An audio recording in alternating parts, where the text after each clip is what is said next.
இனிய வணக்கங்கள் அன்பு நண்பர்களே.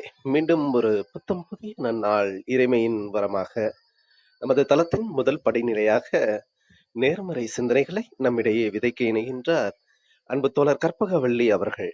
அவர்களை அன்புடன் வரவேற்போம். நன்றி. அனைவருக்கும் வணக்கம். இப்பிரபஞ்ச வெளியில் நீக்கமற நிறைந்திருக்கும் பரம்பொருளே, உம்மை வணங்குகின்றோம். உந்தன் அளப்பரிய அன்பால் எங்களுக்கு கிடைத்திட்ட பெற்றோர்கள், வழிகாட்டிகள், உற்றார், உறவினர்கள், நண்பர்கள் மற்றும் ஒவ்வொரு உயிருள்ள ஆன்மாக்கள் மற்றும் உயிரற்ற பொருட்களுக்காகவும் மனம் நிறைந்த நன்றி. உந்தன் அபரிமிதமான படைப்பால் இப்பூவுலகு உந்தன் நிறைந்த இயற்கையாலும் நிறை வளங்களாலும் நீடித்த நலங்களாலும் ஆகச்சிறந்த நேர்மறை எண்ணங்களாலும் இவ்வுன்னத உலகிலும் எங்கள் உயிர் துடிப்புள்ள உள்ளங்களிலும் நீக்கமற நிறைந்துள்ளது. உந்தன் அளப்பரிய அன்பினாலும் அருளினாலும் ஆசீராலும் நாங்கள் ஒவ்வொருவரும் உயர்ந்த உன்னதமான வாழ்வியல் பயணத்தை நிறைவுடனும் நிம்மதியுடனும் அன்றாடம் மேற்கொண்டு வருகின்றோம், ஆகச்சிறந்த வழிகளில். இதனால் நாங்கள் இச்சமூகத்தின் இன்றியமையாதவர்கள் என்பதையும், சீரிய வழியில் பயணிக்கும் அளவிற்கு ஆக்கப்பூர்வமான வழிகளில் எங்களை அன்றாடம் புதுப்பித்து வருகின்றோம். உந்தன் ஒப்பற்ற வழி நடத்துதலுடன் சிறுதுளி பெருவெள்ளமாகும் என்பதைப் போல் நாங்களும் சிறுக சிறுக சாதனை துளிகளை கோர்த்து வருங்கால சரித்திரத்தை ஆக்கப்பூர்வமான முன்னெடுப்புகளால் அலங்கரிக்கும் வரம் தாரும். அனைவருக்கும் நன்றி, அனைத்திற்கும் நன்றி, ஆண்டவனுக்கும் நன்றி. நன்றிங்க அன்பு தோழர். நமது நிகழ்வின் அடுத்த படிநிலையாக நாம் ஒரு நிமிட தியானத்திற்குள் பயணிக்க இருக்கின்றோம். கண்களை மெலிதாக மூடிக்கொள்வோம். கரங்களை கோர்த்துக் கொள்வோம். இப்பிரபஞ்ச பெருவெளியில் உள்ள இறைமைக்கு மனதார நன்றி பகிர கிடைத்த மற்றும் ஒரு அற்புதமான நன்னாள் இது. இப்பொழுது நாம் உச்சரிக்க இருக்கும் ஒவ்வொரு வார்த்தைகளுடன் நன்றி உணர்வினையும் கலந்து இறைமைக்கு சமர்ப்பிப்போம். அன்பின் காணிக்கையாய் இன்றெடுத்து அன்றாடம் அமுதூட்டி அன்பாகவும் கருணையாகவும் மாறிப்போன அன்பு தாய்க்கு மனம் நிறைந்த நன்றி. ஒவ்வொரு நாளையும் ஒவ்வொரு பொழுதையும் தமது உழைப்பாலும் தியாகத்தாலும் குடும்பத்தை நிறைத்து அறிவாகவும் ஆற்றலாகவும் மாறிப்போன அன்பு தந்தைக்கு மனம் நிறைந்த நன்றி. பரிசுத்தமான இயற்கையை பரிசளித்து சென்ற நம் முன்னோர்கள் ஒவ்வொருவருக்கும் மனம் நிறைந்த நன்றி. கற்பித்தல் என்னும் இனிய அனுபவங்கள் வாயிலாக அன்றாட பொழுதுகளை அர்த்தமுள்ளதாக்கும் ஆசிரிய பெருந்தகைகள் ஒவ்வொருவருக்கும் மனம் நிறைந்த நன்றி. இப்பிரபஞ்ச பூவுலகினுள் பயணித்துக் கொண்டிருக்கும், பயணிக்க இருக்கின்ற ஒவ்வொரு உயிருள்ள ஆன்மாக்களுக்கும் மனம் நிறைந்த நன்றி. உயிரற்ற பொருட்களாய், வாழ்வின் உடன் வழித்துணையாய், வாழ்வின் பாதையை என்றென்றும் நிறைக்கும் உயிரற்ற பொருட்களுக்கும் மனம் நிறைந்த நன்றி. இப்பிரபஞ்ச பூவுலகினை தமது பேரன்பாலும் பேரருளாலும் பேராசிராலும் ஆண்டு அரவணைத்து காத்து வரும் அந்த ஆண்டவனுக்கும் நன்றி. இப்பொழுது நமது சுவாசத்தின் ஓசையில் அது பயணிக்கும் பாதைகளில் நாமும் ஒரு நிமிடம் இணைந்து பயணிப்போம், நம் மூச்சின் சுவாசத்தினை சீர்மைப்படுத்தியவர்களாய்.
இப்பிரபஞ்ச பெருவெளியில் நிக்கமற நிறைந்திருக்கும் முடிவில்லா பரம்பொருளின் அன்போடும், அருளோடும், ஆசிரோடும் எங்கள் வாழ்வியல் சூழல் அன்றாடம் அர்த்தமுள்ள வகையில் சீருடனும் செம்மையுடனும் பண்பட்டு வருகின்றது. இதனால் இச்சமூகத்தின் சீரிய சிறந்த முன்மாதிரிகளாக நாங்கள் திகழ்வதோடு நில்லாமல் பல்வேறு சாதனைகளையும் அதன் வாயிலாக சரித்திரங்களையும் படைக்கும் அற்புத படைப்பாளிகளாக பரிணமிப்போம். இறைமைக்கு நன்றி.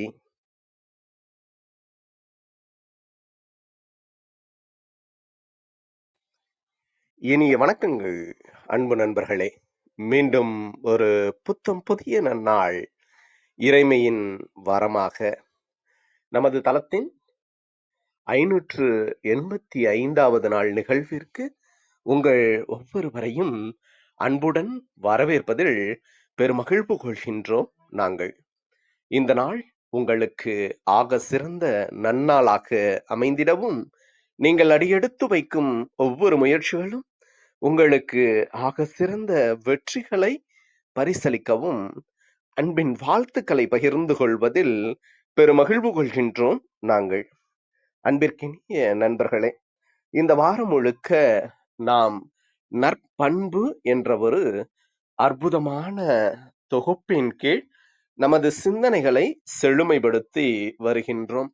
இந்த நற்பண்பு தொகுப்பில் இன்று இலக்கிய வெள்ளியாக நமது அவை அழகுற இருக்கின்றது. இலக்கிய வெள்ளியில் ஒவ்வொரு வாரமும் வெள்ளிதோறும் இலக்கிய ஆளுமைகளை அழைத்து அவர்களுடைய வாசிப்பு அனுபவங்கள் சார்ந்த பகிர்வினை நமது தளத்தில் பகிர்வது வழக்கம். ஆம், வாசிப்பு என்றென்றும் நம்மை மென்மைப்படுத்தக்கூடிய ஒன்றாகவும் நமது வாழ்வியல் வழித்தடங்களை மேன்மைப்படுத்தக்கூடிய ஒன்றாகவும் இருக்கின்றது. என்றுமே ஒரு வாசிப்பு அனுபவம் என்பது அந்த உலகத்திற்குள் நம்மை கடத்தி செல்லக்கூடிய ஒன்றாக இருப்பதோடு நில்லாமல் அது நமக்கு எண்ணற்ற நினைவுகளையும் இனிய இனிய வாழ்வில் மறக்க இயலாத நல்ல நல்ல சிந்தனைகளையும் நமக்கு பரிசளிப்பதோடு நில்லாமல் நமது வாழ்வியல் வழித்தடங்களை இன்னும் இன்னும் மெருகேற்றிக் கொள்வதற்கு இந்த வாசிப்பு அனுபவம் பேருதவியாக இருக்கின்றது. இன்றைய நிகழ்வில் சிறப்பு அழைப்பாளராக நம்மிடையே இணைந்திருப்பவர் அன்பு சகோதரி திருக்குறள் புவனா அவர்கள். திருக்குறளை ஒரு ஆய்வியல் ரீதியாக ஆயக்கூடிய ஒரு அறிஞராக நம்முள் வலம் வரக்கூடியவர் அன்பு சகோதரி அவர்கள். ஒவ்வொரு திருக்குறளின் ஆழமான அர்த்தமான கருத்துக்களை சிறப்பான உரைகளாகவும், குழந்தைகளுக்கு ஏற்ற கதைகளாகவும், இன்னும் பல்வேறு பயிற்சி முறைகளாகவும் அதை நெறிப்படுத்தி ஒவ்வொருவர் வாழ்விலும் அர்த்தத்தை ஏற்படுத்தக்கூடிய ஒரு நன்முயற்சியில் வெகு சிறப்பாக செயல்பட்டு வருபவர் அன்பு சகோதரி அவர்கள். இன்று நம்மிடையே நம்முடைய எளிய அழைப்பினை ஏற்று இன்றைய நிகழ்வின் சிறப்பு அழைப்பாளராக, சிறப்பு பேச்சாளராக இணைந்து கொண்டுள்ள அன்பு சகோதரி திருக்குறள் புவனா அவர்களை சொல்லரங்க சொந்தங்களாகிய உங்கள் ஒவ்வொருவரின் சார்பிலும் சரித்திரம் படைப்போம் தளம் அவரை இந்நிகழ்விற்கு வருக வருக வருக என்று வரவேற்பதில் பெருமகிழ்வு கொள்கின்றது. வாருங்கள், அடுத்த 50 நிமிடங்கள் அற்புதமான சிறப்புரையில் இணைவோம். நமது வாழ்வியல் புத்தகத்தில் புத்தம் புதிதாய் இன்று மலர்ந்துள்ள புதியதோர் பக்கத்தின் அழகியதோர் அத்தியாயத்தினை வாசிப்பின் நேசிப்போடு அழகுபடுத்துவோம் நமது வாழ்வியல் வழிகளை இன்னும் இன்னும் சிறப்பூட்டுவோம். நன்றி.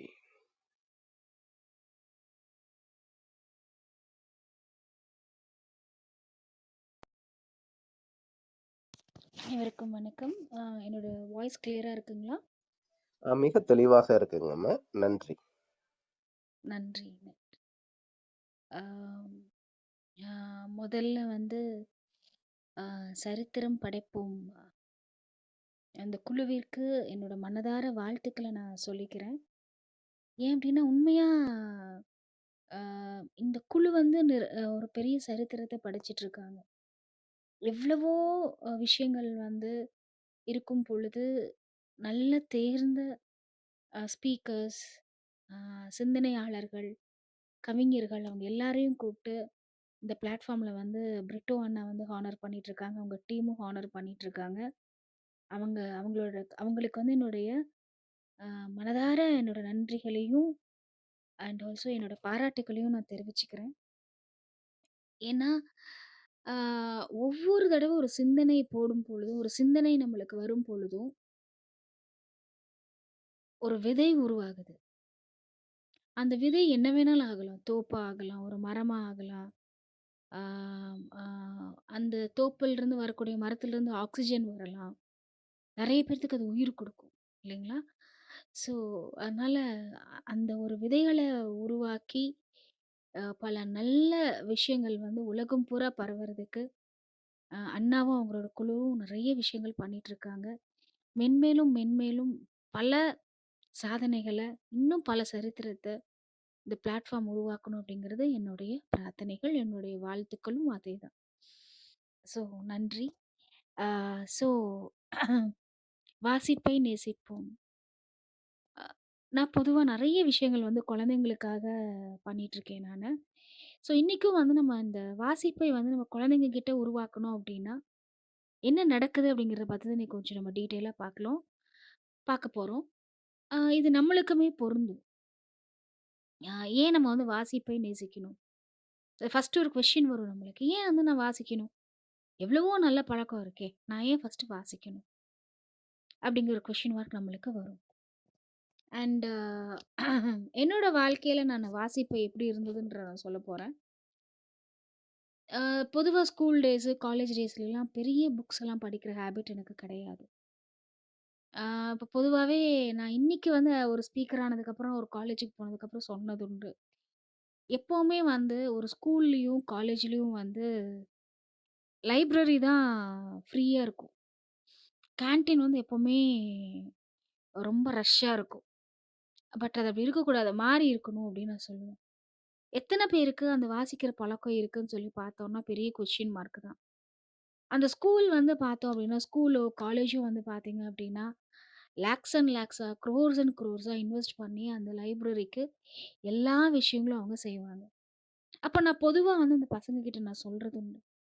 நீங்க வந்து ஒரு காலேஜிலிருந்து வெளியில போகும் பொழுது, இல் அ ஒரு ஸ்கூல்லேருந்து வெளியில போகும் பொழுது, நீங்க வந்து ஒரு ஸ்டூடெண்ட்டா தான் வெளியில போகணும்னு ஒரு கட்டாயம் எதுவும் கிடையாது. நீங்க பல ஞானத்த நீங்க உருவாக்க முடியும். ஆ ஒரு ஆந்திரப்ரனரா போணும்னா போக முடியும். ஏன்னா, நம்ம வாசிப்பு அப்படிங்கிறது வந்து கற்பக விருட்சம் மாதிரி. உங்களுக்கு என்ன வேணுமோ அதுலருந்து நம்ம எடுத்துக்க முடியும்.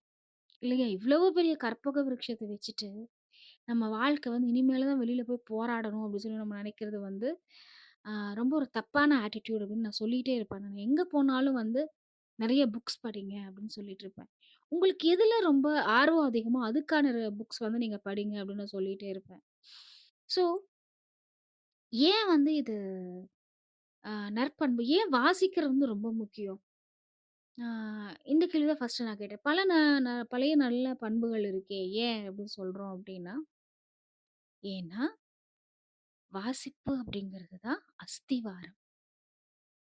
நம்ம வாழ்க்கைய பண்படுத்தக்கூடிய அஸ்திவாரம் படிக்கிறது தான். இப்போ நம்மளே பாருங்க, நான் ஒரு நினைவாற்றல் பயிற்சியாளராவும் இருக்கேன். ஸோ அது ரிலேட்டடா ஒரு சில விஷயங்கள் நான் உங்களுக்கு நான் சொல்றேன். ஒரு புத்தகம் படிச்சிடுங்க. சரியா? அந்த புத்தகத்த நீங்க 1 வாரம் கழிச்சு படிங்க. ஒரு புத்தகத்த நீங்க டெஸ்ட்டே பண்ணி பாருங்க. ஃபர்ஸ்ட்டு வந்து 1 வாரம் கழிச்சு படிங்க.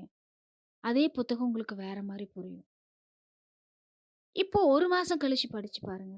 அதே புத்தகம் உங்களுக்கு இன்னும் வேற மாதிரி புரியும். ஒரு புக்க படிச்சு முடிச்சுட்டீங்க. உடனே திருப்பி அதே புக்க நீங்க படிக்க ஆரம்பிங்க. இப்ப இன்னும் வேற மாதிரி புரியும். அப்ப என்ன நடக்குது? நம்மளோட மூளை வந்து பார்த்தீங்க அப்டின்னா, ஒரு விஷயத்த படிச்சு முடிச்சோன்ன, நம்ம நெனச்சுக்கிறோம். நான் அத படிச்சு முடிச்சுட்டேன் அப்டின்னு. ஆனா, அந்த மூளை வந்து என்ன நெனைக்கிறாங்க அப்டின்னா, நான் இத இன்னும் இது ரிலேட்டடா இன்னும் இது பல விஷயங்கள ஞானங்கள க்ரோ பண்ணணும்னு நெனைக்கிறாங்க. இது விஷயம் பல விஷயத்த வந்து ஆ இப்ப நம்ம ஒரு தகவல் குடுக்குறோம் நம்ப. இது வந்து அடுத்த நிலைக்கு அவங்க எடுத்துட்டு போகணும்னு நெனைக்கிறாங்க. நம்மளோட பிரெயினுக்கு வந்து அந்த சக்தி இருக்கு. எவல்யூஷன்ல நம்ம தான் டாப் மோஸ்ட் இருக்கோம். நான் என்னோட எல்லா ஸ்பீச்சஸ்லயும் இத நான் சொல்லுவேன் நானு. ஏன்னா, நம்மளோட பிரெயின் தான் இந்த எவல்யூஷன்லயே டாப் மோஸ்ட் இருக்கு. இல்லைங்களா? ஸோ, அப்போ என்ன பண்ணலாம் அப்டின்னா, இந்த வாசிக்கும் பொழுது என்ன நடக்குது அப்டின்னா, தி பிரெயின் இஸ் க்ரோயிங். பல டைமென்ஷன்ஸ் வந்து பார்த்தீங்கன்னா, பல கோணங்கள் நம்மளோட பிரெயின் வந்து நம்ம மூளை வந்து திங்க் பண்ண ஆரம்பிக்குது. இதெல்லாம் பாசிபிளா? அப்படின்னு ஒருத்தர் நம்மலாம் இன்னைக்கு நெனச்சுட்டு இருப்போம். ஐயோ! இது எப்படிங்க பாசிபிள்? இது எப்படிங்க முடியும்? அப்படின்னு நம்ம நெனைக்கும் பொழுது, இன்னொரு ஆள் அத செஞ்சுட்டு இருக்காரு அப்படின்னா, என்ன அர்த்தம்? 2 பேத்துக்கும் ஒரே மூளை தான். 2 பேத்துக்கும் ஒரே அளவு நியூரான்ஸ் தான் இருக்கு. எந்த விதமான ஒரு பாகுபாடையும் வந்து கடவுள் பார்க்கல.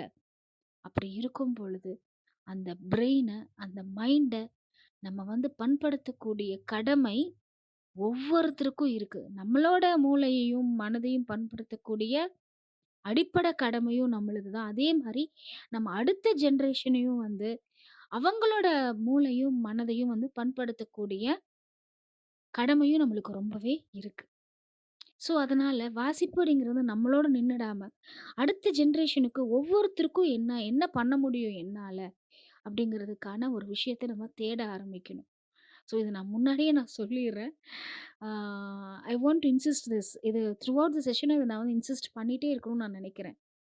ஏன் அப்டின்னா, டியர் ஃபிரெண்ட்ஸ் இங்க இருக்கிறவங்க எல்லாருமே ரொம்ப ஒரு வாசிப்பு மேல ஒரு பெரிய நேசிப்போட தான் நீங்க இருப்பீங்க. பல நல்ல விதைகள் உருவாகணும் அப்டின்ற ஒரு உத்வேகத்தோட நீங்க இருப்பீங்க. ஸோ, இப்ப இருக்கக்கூடிய சேலஞ்சஸ் அது எஸ்பெஷலி வந்து குழந்தைங்களுக்கு அ அவங்க ஃபேஸ் பண்ணிட்டு இருக்கக்கூடிய சவால்கள பார்க்கும்போது, கொஞ்சம் பயமா தான் இருக்கு. ஆ என்ன சொல்லலாம்னா, வரக்கூடிய பிரச்சனைகள் வந்து பார்த்தீங்க அப்டின்னா, ஆ இது புதுசா இருக்குங்களே! ஆ ஒரு பெரிய சவாலா இருக்கே! அப்டின்னு சொல்றது ஒரு பக்கம் இருந்தாலும், அவங்க சந்திக்கக்கூடிய சவால்கள் ரொம்ப தர்ம சங்கடமா இருக்கு. நம்ம அது வார்த்தையால சொல்ல முடியாத பல சென்சிட்டிவ் விஷயங்களையும் சேர்த்து தான் அவங்க பார்த்துட்டுருக்காங்க. அப்பா இவ்ளோ பெரிய பிரச்சனையா? என்ன பண்றது? ஒண்ணுமே இல்லைங்க. ரொம்ப சிம்பிள். ரொம்ப ரொம்ப எளிமை. அவங்க கிட்ட இந்த வாசிக்கிற பழக்கத்த கொண்டு வந்துட்டோம் அப்டின்னாவே, அவங்க என்ன பிரச்சனையில் இருக்கிறாங்களோ அதிலிருந்து வெளில வந்துருவாங்க. இது 100% விஞ்ஞானபூர்வமா நிரூபிக்கப்பட்ட ஒரு விஷயம். இப்போ ஒரு மனிதன் வந்து எங்க தடமாறி போறாங்க? எங்க வந்து அவங்களோட மனித மூளை வந்து வீக் ஆகுது? யோசிச்சு பாருங்க. ஏன் அப்டின்னா வழி இல்ல அப்டிங்கும்போது தான்.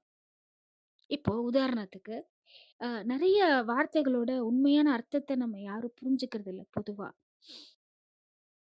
பொதுவா ஒரு குழந்தை வந்து போர் அடிக்குது அப்டின்றாங்க.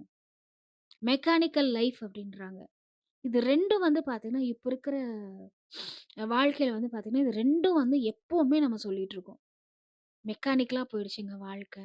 அண்ட் என்னங்க போர் அடிக்குதுங்க. இது வந்து இந்த வார்த்தை வந்து பொதுவாவே எல்லார் வீட்லயும் வந்து நம்ம உபயோகிக்கிறத நம்ம பார்க்குறோம். நண்பர்களே இது வந்து பார்த்தீங்கன்னா, சாதாரண வார்த்தை கிடையாது. இது வந்து இட் இஸ் ஈக்குவல் டூ பாம்ப்ன்னு சொல்லலாம். ஒரு பெரிய ஒரு நம்ம பாம் அப்டின்னா தானே பயந்துக்குவோம். ஐய்யய்யோ! இந்த பாம் வந்து மொத்த ஊரையும் அழிச்சிரும்ன்னு சொல்லுவோம் இல்லையா? திஸ் அதே விஷயத்த இந்த 2 வார்த்தையும் பண்ணிட்டுருக்கு. எப்ப வந்து மெக்கானிக்கல் அப்படின்னு நம்ம சொல்றோமோ, நம்ம ஸ்ட்ரெஸ்ஃபுல்லா இருக்கோம்னு அர்த்தம். மன அழுத்தத்தில இருக்கோம்னு அர்த்தம். எப்ப வந்து நம்ம போர் அடிக்குதுன்னு சொல்றோமோ, அதுவுமே மன அழுத்தத்தில தான் இருக்கோம்னு அர்த்தம். மனம் வந்து அழுத்தமா இருக்கு அப்படின்னா, எங்கேயோ நம்ம வாழ்க்கை தடம் மாறி போயிட்டு இருக்குன்னு அர்த்தம். அப்போ நம்ம நெனச்சுக்கலாம், "ஐயோ! இந்த மன அழுத்தத்த வந்து என் வாழ்க்கையிலே வந்துரக்கூடாது. இதுக்கு நம்ம என்ன பண்ணணும்?" அப்படின்னு. நான் என்ன சொல்றேன்னா, மன அழுத்தம் எல்லாருடைய வாழ்க்கையில வரணும். ஏன் அப்படின்னா, அந்த மன அழுத்தம்னு ஒண்ணு வரலன்னு வச்சுக்கோங்களேன், நம்ம வாழ்க்கை தடமாறி போயிருக்கிறதே நம்மளுக்கு தெரியாது. இல்லைங்களா? நம்ம எப்பவுமே வந்து ஒரு விஷயத்த தெளிவா புரிஞ்சுக்கணும். நான் சொல்லிக்கிட்டே இருப்பேன். மன அழுத்தம் வந்து உங்களுக்கு ஒரு அ அ வழிகாட்டும் நண்பன் அப்படின்னு நான் சொல்லுவேன். அது எப்படி ஒரு மன அழுத்தம் வந்து வழிகாட்டுற நண்பனா? அது எப்படி? யோசிச்சு பாருங்க. நம்ம 24 மணி நேரம் இப்போ நம்ம யோசிச்சு பாருங்க, நம்ம பெற்றோர்கள் இருக்காங்க. நம்மள சுத்தி நம்மள நல்லா இருக்கணும்னு நினைக்கக்கூடிய நண்பர்கள் இருக்காங்க. எத்தனையோ பேர் இருக்காங்க. அவங்க 24 மணி நேரம் நம்ம கூட இருக்க முடியுமா? முடியாது. ஆனா, இன்னைக்கு நான் வழி மாறி போயிடக்கூடாது அப்படிங்கிறதுக்காக, இந்த மன அழுத்தம் நம்மளுக்கு கூட வந்து குடுத்துக்கிட்டே இருக்காங்க. நான் ஒரு வார்னிங் குடுத்துக்கிட்டே இருக்காங்க. "ஏய் இப்படி போகாத. இப்படி போனா பிரச்சனை வரும். இப்ப நாளைக்கு எக்ஸாம்ஸ் இருக்கு." ஏன் மன அழுத்தம் வருது? ஒழுங்கா பொறுப்பா உட்காந்து நம்ம படிக்கணும் அப்படின்ட்டு தான். ஏன் மன அழுத்தம் வருது? நான் சரியா அரைகுறையா படிச்சிருக்கேன். அதனால மன அழுத்தம் வருது. ஏன் வந்து எனக்கு மன அழுத்தம் வருது எக்ஸாம்க்கு முன்னாடி? அர்த்தம் சரியா புரியாம படிச்சிருக்கேன். ஏன் எனக்கு மன அழுத்தம் வருது? ஏன்னா நான் முக்கியமான கேள்விகள மட்டும் பதில் படிச்சிருக்கேன். இதுக்கான விடைய நம்ம கண்டுபிடிச்சுட்டோம் அப்படின்னா, அடுத்த தடவ அவரு வரமாட்டாரு. அப்போ இந்த மன அழுத்தம்ங்கிறது வந்து நம்மள உயர்த்துது. நம்மளோட வாழ்க்கைய வந்து சரியான பாதையில கொண்டு வருது. அப்போ இப்ப அந்த மன அழுத்தத்துல நம்ம இருக்கும் பொழுது, கண்டிப்பா இப்ப நம்ம வந்து பார்க்கணும். விழிப்புணர்வோட பார்க்கணும். என்ன பண்ணணும் இதுக்கு? அப்படின்னு சொல்லிட்டு. அப்போ ஆல்ரெடி நம்ம வர்ற பாதையில வந்து பார்த்தோம்னா மெக்கானிக்கலா இருக்கு. போரிங்கா இருக்கு அப்படின்னா, இட் இஸ் கட்டாயம் வந்து அது மன அழுத்தத்தில தான் இருக்குன்றது நம்மளுக்கு தெளிவா புரிஞ்சுக்கணும். நம்ம மன அழுத்தத்த விழிப்புணர்வா பார்த்தோம் அப்படின்னா, அது நம்மளுடைய வளர்ச்சிக்கான வழி அது. மன அழுத்தத்தில சிக்கி போயிட்டோம் அப்படின்னா, அதுக்கு வந்து முடிவே கிடையாது. இடியாப்ப சிக்கல் மாதிரி திருப்பி, திருப்பி, திருப்பி நம்ம சுத்திக்கிட்டே இருக்க வேண்டியது தான். ஸோ நம்ம மன அழுத்தத்த விழிப்புணர்வா பார்ப்போம். பார்த்தோம் அப்படின்னா, இந்த வாசிப்ப நம்மனால 100% ரீச் பண்ண முடியும். 100% நம்மனால வந்து அ முழுமையா அதோட ஒரு சுவாசமா நம்ம மாத்திக்க முடியும். இல்லைங்களா? ஸோ, அ இப்ப வந்து ஒரு பொதுவா இப்ப விஞ்ஞானிகள் என்ன சொல்றாங்க? ஒரு ஒரே மாதிரி ஒரு வாழ்க்கையில வந்து ரொம்ப கம்ஃபர்ட்டா ஒரு வாழ்க்கை இருந்ததுன்னா, அதுல வந்து எந்த விதமான குரோத்துமே இல்ல. அதுல எந்த விதமான வளர்ச்சியுமே இல்லன்றாங்க. ஒரு கம்ஃபோர்ட் ஜோன்ல இருக்கக்கூடிய குழந்தையுடைய, ஒரு மனிதனுடைய மூளை வந்து வளர்றதே கிடையாது. அப்ப எந்த மூளை வளருது? யார் யாருக்கெல்லாம் வந்து சவால்கள சந்திக்கிறாங்களோ, அவங்களுடைய மூளை வளர்ச்சி இன்னும் ரொம்ப அற்புதமா இருக்கு அப்படின்னு சொல்றாங்க. அப்படின்னா வாழ்க்கையில சவால் வந்துகிட்டே இருக்கணுமா? அப்படி கிடையாது. நம்ம சவால்களே இல்லைனாலும் புத்தகம் வாசிக்கிறது மூலமா பலவிதமான கோணங்கள வந்து நம்மளுடைய மூளை, நம்மளுடைய மனம் வந்து அ திங்க் பண்ண ஆரம்பிக்கிறாங்க. பண்பட ஆரம்பிக்கிறாங்க. ஸோ மனம், மூளை 2மே வந்து ஒரே விஷயம் தான். நான் புரியறதுக்காக 2ம் தனித்தனியா நம்ம சொல்லிட்டு இருக்கேன். சரி. இப்ப இதலோட நம்ம ஆழ்மனமும் வந்து பார்த்தீங்க அப்டின்னா, ரொம்ப ரொம்ப ஸ்ட்ராங் ஆகுது. இப்போ ஒரு ஆழ்மனம் வந்து பார்த்தீங்க அப்டின்னா, நம்ம பேங்க்ல வந்து பணம் போட்டு வைக்கிற மாதிரி. நம்ம எப்ப வேணுமோ அத எடுத்து நம்மளுக்கு தேவைகளுக்கு நம்ம யூஸ் பண்ணிக்குவோம் இல்லைங்களா? அந்த மாதிரி நம்மளோட ஆழ் மனதுல நல்ல புத்தகங்கள வாசிச்சு, வாசிச்சு, வாசிச்சு, வாசிச்சு போட்டுட்டுருக்கும்போது, நம்மள அறியாம நம்ம சேர்த்து வச்ச பல எதிர்மறை எண்ணங்கள் நம்மள விட்டு வெளில போயிடும். தானா வெளில போயிடும். யாரும் எதுவும் பண்ண வேண்டாம். தானா வெளில போயிடும். ஒரு புத்தகம் அப்படிங்கிறது வந்து பார்த்தீங்க அப்படின்னா, அ எது கூட கம்பேர் பண்ணலாம் அப்படின்னா, இது சாதாரண விஷயம் இல்லைங்க. ஒரு புத்தகத்த வந்து நம்ம கற்பக விருட்சத்து கூட மட்டும் தான் கம்பேர் பண்ண முடியும். வேற எது கூடயும் கம்பேர் பண்ண முடியாது. என்ன ரீசன் அப்படின்னா, ஒவ்வொரு புத்தகத்திலயும் தான் பெற்ற அனுபவங்கள ஒரு ஒரு ஒரு ஹை ஸ்டேட்ல இருக்கக்கூடிய, உயர் நிலையில இருக்கக்கூடிய அ ஒரு மனிதன், ஒரு ஞானி தான் உணர்ந்த அத்தன விஷயங்களையும் அந்த புத்தகத்துல கொட்டிட்டு போயிருக்காரு. இது எல்லாமே நான் ஒவ்வொன்னும் நான் வாழ்க்கையில வந்து நான் தேடி தேடி போகணும் அப்டின்னா, வாழ்க்கை ரொம்ப ரொம்ப குறுகியது. வாழ்க்கை சீக்கிரம் முடிஞ்சு போயிடும். அப்போ நம்ம படிக்கணும் அப்படின்னு சொல்லும் பொழுது, எந்த புத்தகம் வந்து ரொம்ப உயரிய கருத்துக்கள கொண்டு இருக்கோ, எந்த புத்தகம் வந்து வந்து பார்த்தீங்க அப்படின்னா, ஒரு நம்மளோட நம்மளுடைய அறிவ வந்து ஒரு ஞானத்துக்கு கொண்டு போகுதோ, அந்த புத்தகங்கள நம்ம படிக்கணும். ஏனோ தானோ சொல்லிட்டு, ஏதோ ஒரு கதைகள அந்த மாரி படிக்கக்கூடாது. ஸோ, அதையுமே வந்து பார்த்தீங்க அப்படின்னா, நான் ரொம்ப சிம்பிளா சொல்ல முடியும். என்ன அப்படின்னா, ஒரு அறிவ வந்து ஞானமா மாத்தக்கூடிய விஷயங்கள் தான் நம்மளுடைய இலக்கியங்கள். அந்த இலக்கியம் சார்ந்த புத்தகங்கள் நம்ம படிக்கலாம். இன்னும் நான் சிம்பிளா டெக்னிக்கலா சொல்லணும் அப்படின்னா, அ நம்மளுடைய ஹையர் சக்ராஸ் நம்ம உடம்புல இருக்கக்கூடிய ஹையர் சக்ராஸ் ஆக்டிவேட் ஆகுது. இதே தப்பான புத்தகங்கள் பார்த்து நம்ம அது ரிலேட்டடா அதே வந்து நம்ம படிக்கும் பொழுது, நம்ம பாடியில இருக்கக்கூடிய லோவர் சக்ராஸ் ஆக்டிவேட் ஆகுது. ஸோ அந்த மாதிரி இல்லாம, நம்ம நாடே வந்து பார்த்தீங்க அப்படின்னா, ஞான பூமி. ஞானம் வளர்த்துக்கிறதுக்காக அத்தன பேர் தன்னுடைய அ என்ன சொல்லலாம்?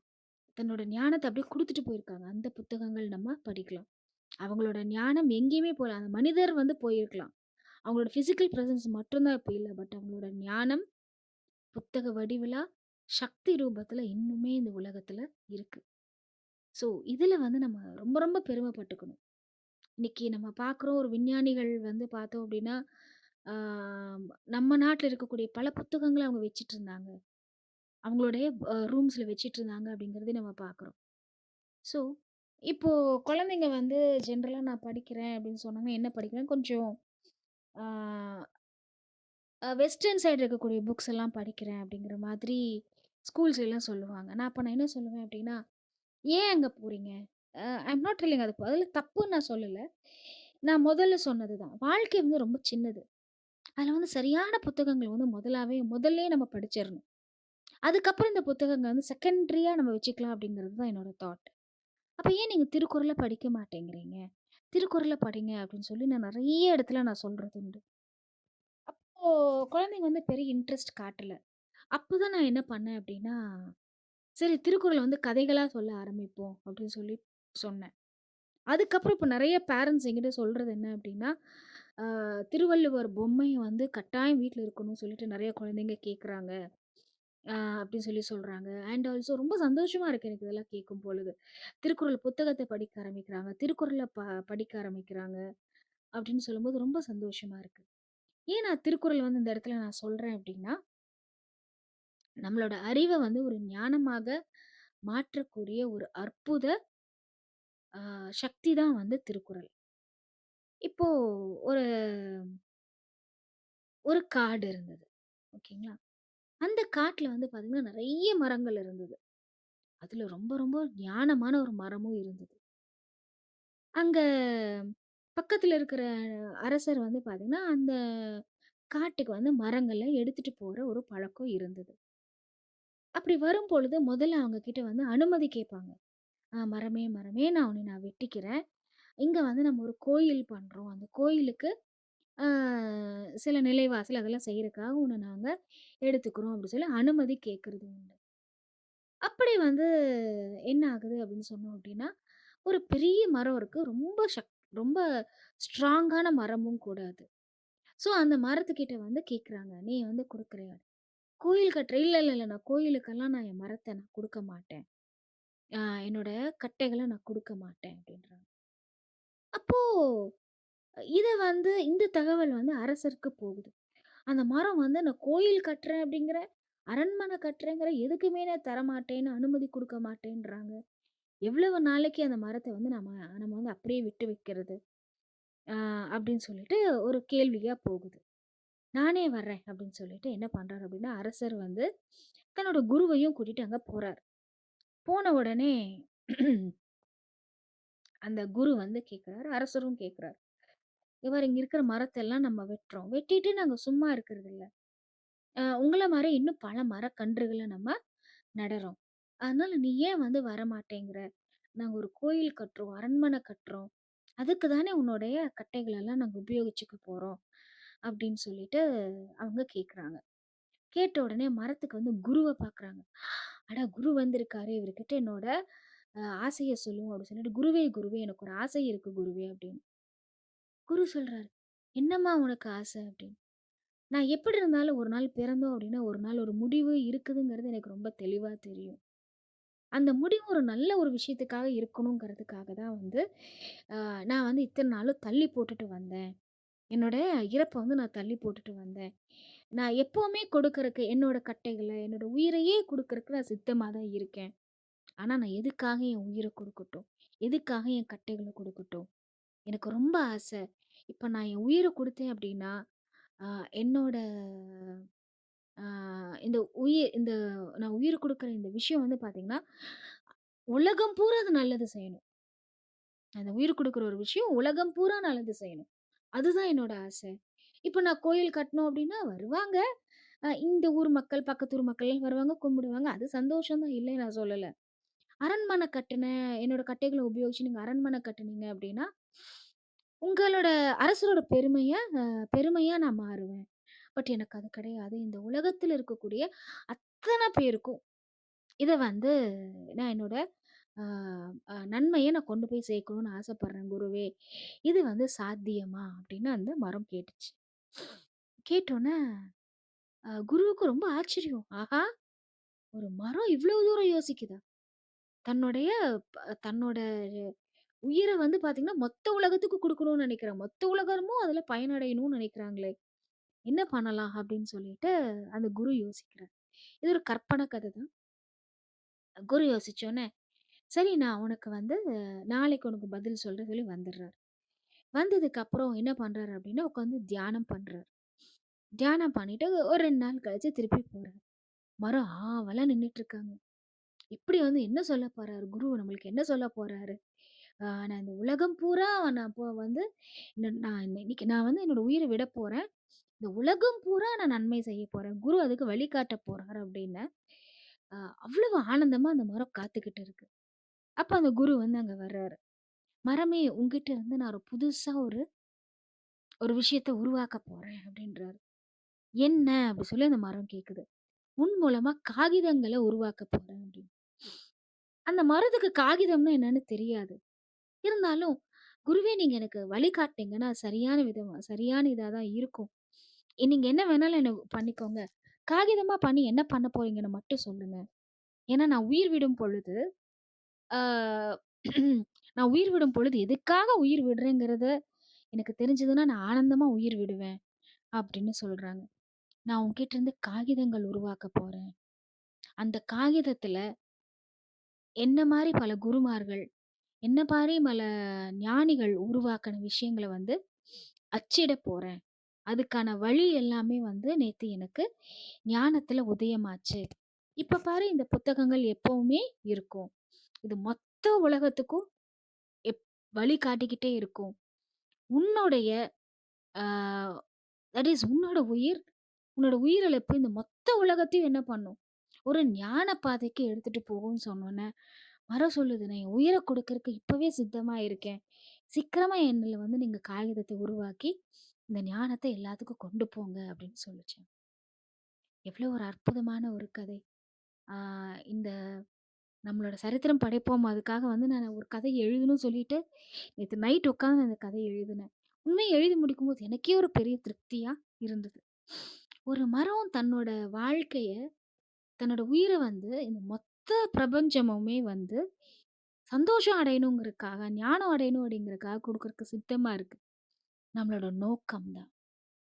நம்மளோட நோக்கம் வந்து உயரிய நோக்கமா, இந்த முழு உலகத்தையும் பயனடையக்கூடிய நோக்கமா மாத்தக்கூடிய சக்தி யாருக்கு இருக்கு அப்படின்னா, புத்தகங்களுக்கு இருக்கு.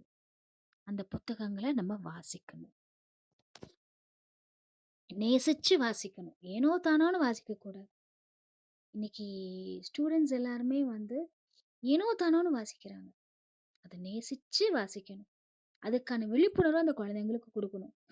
எப்படி வந்து ஒரு படிக்கும்பொழுது நீங்க நேசிப்போட நீங்க படிக்கலாம் அப்படிங்கிறதையும் நம்ம சொல்லி தரணும்.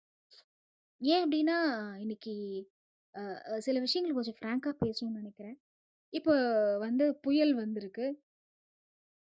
எல்லா நியூஸ்லயும் வந்து வரக்கூடிய செய்தி என்ன அப்படின்னா, மாணவர்களுக்கு ஒரு நற்செய்தி. உங்களுக்கு விடுமுறை அப்படின்னு சொல்றாங்க. அப்படின்னா என்ன? வாசிப்பு இல்லைன்னா குழந்தைங்க சந்தோஷமா இருக்காங்கங்கிறது நம்மளே அக்செப்ட் பண்றோம். இல்லையா? அடடா! இன்னைக்கு வந்து ஒரு ஸ்கூலுக்கு போகலையே! நம்ம வாசிக்க முடியாதே! அப்படின்னு அந்த குழந்தைங்க ஈவன் நான் கூட அப்படிதான் இருந்தேன். ஸ்கூல்ல படிக்கும்போது நான் கூட அப்படிதான். எனக்கு ஸ்கூல் லீவா? அப்படி சொல்லிட்டு சந்தோஷப்பட்ட நாட்கள் தான் அதிகம். அடடடா! இன்னைக்கு என்னால வாசிக்க முடியாதே! என்ன மாரி வாசிக்கிற பல பேர பார்க்க முடியாதுன்னு நான் வருத்தப்பட்டதே கிடையாது. ஃப்ரெண்ட்ஸ பார்க்கலன்னு வருத்தப்பட்டுருக்கேன். ஓகேங்களா? பட் அந்த மாரி நான் பண்ணது கிடையாது. பட் அந்த ஒரு தப்பு வரக்கூடிய ஜெனரேஷன் பண்ணக்கூடாது. அப்படிங்கிற நான் ரொம்ப நெறைய விஷயங்கள் பண்ணணும்னு நான் நெனைக்கிறேன். நான் மட்டும் இல்ல, இங்க இருக்கிற எல்லாருமே பண்ணணும்னு நான் நெனைக்கிறேன். உங்கனால என்ன முடியுதோ, இப்ப யாராவது பக்கத்துல குழந்தைங்க இருக்காங்க அப்படின்னா, கூப்ட்டு லைப்ரரினா என்ன? அதோட மகத்துவம் என்னங்கிறது நம்ம சொல்ல ஆரம்பிக்கலாம். அப்படி சொல்லும் பொழுது, நம்மளுக்குமே வந்து இப்போ ஒரு விஷயத்த நம்ம சொல்லும்போது, நம்மளுமே அதுல ரொம்ப ஸ்ட்ராங் ஆகுறோம். நம்ம பிரெயின் பாருங்க எவ்வளோ அற்புதமா வேலை செய்யுது. ஒருத்தருக்கு நம்ம சொல்லும் பொழுது, நம்மளோட அ சிந்தனைகளும், நம்மளோட வாசிப்பும் இன்னும் ஸ்ட்ராங் ஆகுது. அண்ட் இன்னொரு பெரிய விஷயம் என்ன அப்படின்னா, இப்போ ஒரு எல்லை இருக்கும். இப்போ உதாரணத்துக்கு பலசாலி யாரு? அ நெறைய உயிரினங்கள் நம்ம உலகத்துல இருக்காங்க. அதுல யாரு பலசாலின்னா, யானை நம்ம எடுத்துக்குவோம். சரிங்களா? ஒரு யானைக்கு வந்து கோபம் வந்துருச்சு. எவ்வளோங்க ஒரு காட்ட அழிக்க முடியும்? அது என்ன பண்ணும்? மரத்தையெல்லாம் உடைக்கும்னு சொல்றாங்க. எவ்வளோ உடைக்க முடியும் அதனால? ஒரு லிமிட் தான். சரிங்களா? ஆனா ஒரு மனிதனுடைய மூளை பாருங்க. யானைக்கு நம்மளோட பெரிய மூளை தான். ஒத்துக்கிறேன். ஆனா ஒரு மனிதனோட மூளை பாருங்க. ஒரு மனிதன் நினைச்சான் அப்படின்னா, இந்த மொத்த பிரபஞ்சத்துக்கும் யோசிச்சு பாருங்களேன். நம்ம வந்து நம்மளுடைய அளவு எவ்வளோ இருக்கும்? இந்த பிரபஞ்சத்துல ஒரு தூசு மாரி இருப்போமா? இல்ல அதுல பாதி சைஸா இருக்கோமா? இல்ல அத விட இன்னும் பாதி அளவா இருப்போமா? இல்ல கண்ணுக்கே தெரியாம இருப்போமா? நம்மளுக்கு தெரியாது. அந்த கண்ணுக்கே தெரியாம அந்த இருக்கக்கூடிய அந்த சின்ன தூசு, இந்த மொத்த பிரபஞ்சத்துக்குமே ஒரு ஒரு மாற்றத்த கொண்டு வர முடியும். ஒரு அதிர்வ கொண்டு வர முடியும். ஒரு நல்ல அதிர்வுகள கொண்டு வர முடியும். ஒரு சொல்யூஷன கொண்டு வர முடியும் அப்டின்னா, நம்ம மனிதர்கள் எவ்வளவு பெரிய பாக்கியசாலிகள். அந்த பாக்கியம் எப்போ நம்மளுக்கு புரியும் அப்டின்னா, புத்தகத்த வாசிக்கும் பொழுது தான் புரியும். ஏன்னா, அப்பதான் வந்து நம்ம என்ன பண்றோம்? வாழ்க்கைய நேசிக்க ஆரம்பிப்போம். வாழ்க்கை என்னங்கிறத ஆழமா பார்க்க ஆரம்பிப்போம். நம்ம வாழ்க்கை வாழறோம். இந்த வாழ்க்கை வாழ்றதுல தான் வந்து பார்த்தீங்க அப்டின்னா, வசதி வருது, கார் வருது, பங்களா வருது, நகை வருது எல்லாமே. இல்லைங்களா? அப்ப இந்த வாழ்க்கைய முதல்ல நம்ம அடிப்படை என்னங்கிறத நம்ம புரிஞ்சுக்கணும். அதுக்கப்புறம் தான் இந்த வரக்கூடிய எல்லா விஷயமே நம்மளுக்கு ருசிக்க ஆரம்பிக்கும். இல்லன்னா பாருங்க ஃபர்ஸ்ட்டு வாங்குவோம். கொஞ்ச நாள் கழிச்சு போர் அடிக்க ஆரம்பிக்கும். கார் வாங்குவோம். யோசிச்சு பாருங்க ஒரு டிராஃபிக்ல போய் நிக்கும்போது எவ்ளோ கஷ்டப்படுறோம் நம்ப. சந்தோஷமாவா உட்காந்துட்டுருக்கோம். நம்ம ஆசைப்பட்டு வாங்குன காரு தான். அச்சச்சோ! இவ்ளோ டிராஃபிக்கா? ஷோ தலைவலி. எவ்ளோ டென்ஷன் ஆகுறோம் நம்ப. நம்ம ஆசைப்பட்டு வாங்குன கார்லயே நம்ம டென்ஷனா இருக்கோம். இல்லைங்களா? போர் அடிக்க ஆரம்பிச்சுரும். நகை வாங்குறோம். அப்போதைக்கு ஒரு சின்ன ஒரு சந்தோஷம் வரும். அவ்வளோதான். கொஞ்ச நாள் கழிச்சு போர் அடிக்க ஆரம்பிச்சுரும். இதையே பாருங்க. இப்போ நம்ம அண்ணா வந்து ஆரம்பிக்கும்போது சொன்னாரு. நன்றி உணர்வோட பண்ணுங்க. எவ்வளவு சந்தோஷமா இருக்குங்கிறது அப்பதான் நம்மளுக்கு தெரியும். நன்றி உணர்வு அப்படிங்கிறது வந்து அந்த ஒரு சூழ்நிலைய அமைதிப்படுத்துறதுக்காக, ஆனந்தப்படுத்துறதுக்காக மட்டும் கிடையாதுங்க. நீங்க அந்த நன்றியோட இருக்க, அந்த வாழ்க்கையோட சூக்ஷமங்கதெல்லாம் நமக்கு புரிய ஆரம்பிச்சுரும். அதனால தான் திருவள்ளுவர் சொன்னாரு, "நன்றி மறப்பது நன்று அன்று" அப்படின்னு. நம்ம இன்னைக்கு ஒருத்தர் நன்றியே இல்லாம ஒருத்தர் சந்தோஷமா இருக்காங்க அப்படின்னா, அது 100% என்னால சொல்ல முடியும். அது எல்லாமே எக்ஸ்டர்னல் ஹாப்பினஸ். வெளியிலருந்து வரக்கூடிய சந்தோஷம் தான் அது. அவர் உள்ளுக்குள்ள சந்தோஷமா இல்ல. இப்போ ஒரு கார் இருக்கு. அதனால தான் அவருக்கு அதுல சந்தோஷம் இருக்கு. 4 பங்களா இருக்கும். அதனால தான் அவருக்கு அதுல சந்தோஷம் இருக்கும். அந்த பங்களால ஒரு காம்பவுண்ட் வால் இடிஞ்சு விழுகட்டும், எங்கேயோ ஓடிடும் அந்த சந்தோஷம். அந்த கார்ல ஒரு கீறல் விழுகட்டும், எங்கேயோ போயிடும். அப்ப நன்றி உணர்வுன்னு இருந்ததுன்னா, அங்க காம்பவுண்ட் செவுரு இடிஞ்சு விழுந்தாலும் அவருக்கு அது என்ன பண்ணணுங்கிறது தெரியும். கார்ல ஒரு கீறல் விழுந்தாலும் அது எப்படி மேனேஜ் பண்ணணுங்கிறது அவருக்கு தெரியும். எல்லா விஷயங்களுமே ஏதோ ஒரு விஷயத்துக்காக தான் இந்த பிரபஞ்சம் நம்மளுக்காக செஞ்சுக்கிட்டே இருக்காங்க. இந்த பிரபஞ்சத்த புரிஞ்சுக்கிறதுக்கு, இந்த வாழ்க்கைய புரிஞ்சுக்கிறதுக்கு, வாசிப்ப விட ஒரு பெஸ்ட்டு விஷயம் வேற ஒண்ணும் இருக்கிற மாதிரி எனக்கு தெரியல. ஸோ எல்லாருமே வாசிப்ப நேசிப்போம். ஒவ்வொரு மொமெண்ட்டும் வாசிச்சுக்கிட்டே இருப்போம். வாசிச்சு இப்போ ஒரு விஷயத்த வாசிக்கிறோம். சரி, அப்ப நான் புக்ல மட்டும் தான் நான் கத்துக்க முடியுமா? வேற எதுலயுமே இல்லையா? அப்படி இல்ல. நீங்க வாசிக்கிறீங்க. அத இந்த உலகத்தோட நம்ம ஒப்பிட்டு பார்க்க முடியும். நம்ம ஒப்பிட்டு பார்க்க வேண்டிய நம்ம இது ஒப்பிட்டு பாரு நம்ம பிரெயினுக்கு சொல்ல வேண்டிய அவசியம் கூட கிடையாது. தானா ஒப்பிட்டு பார்த்துக்குவாங்க.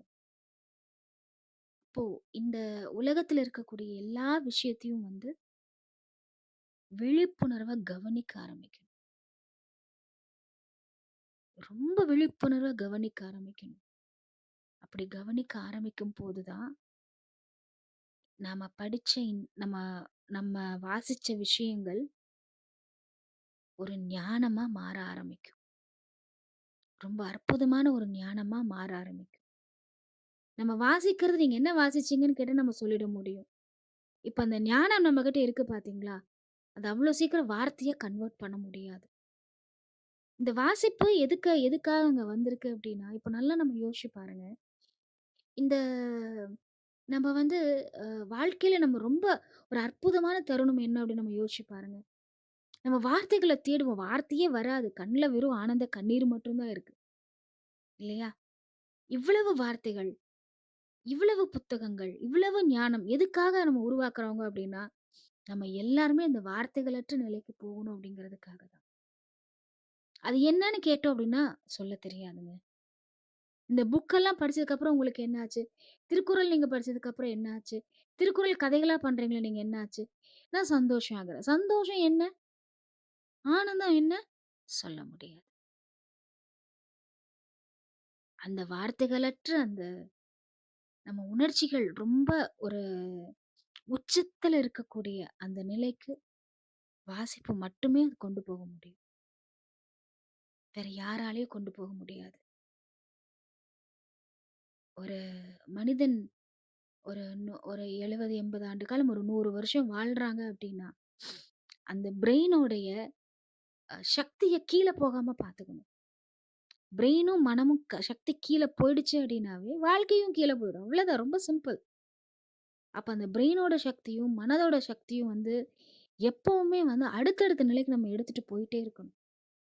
அப்படி போகல அப்படின்னு வச்சுக்கோங்களேன், வாழ்க்கை கசந்துரும். நம்மளுக்கு வாழ்க்கை கசந்து போச்சு அப்படின்னா, நம்மளுக்கு பின்னாடி வர்றவங்களுக்கு மட்டும் எப்படி இருக்கும்? இல்லையா? அவங்களுக்கு என்ன பண்ணணும்னே தெரியாது. இப்ப யாராவது வந்து ஒரு புத்தகத்த படின்னு சொல்லி டைரக்ட்டா இதா குடுக்காதீங்க. ஒரு அட்வைஸா குடுக்காதீங்க.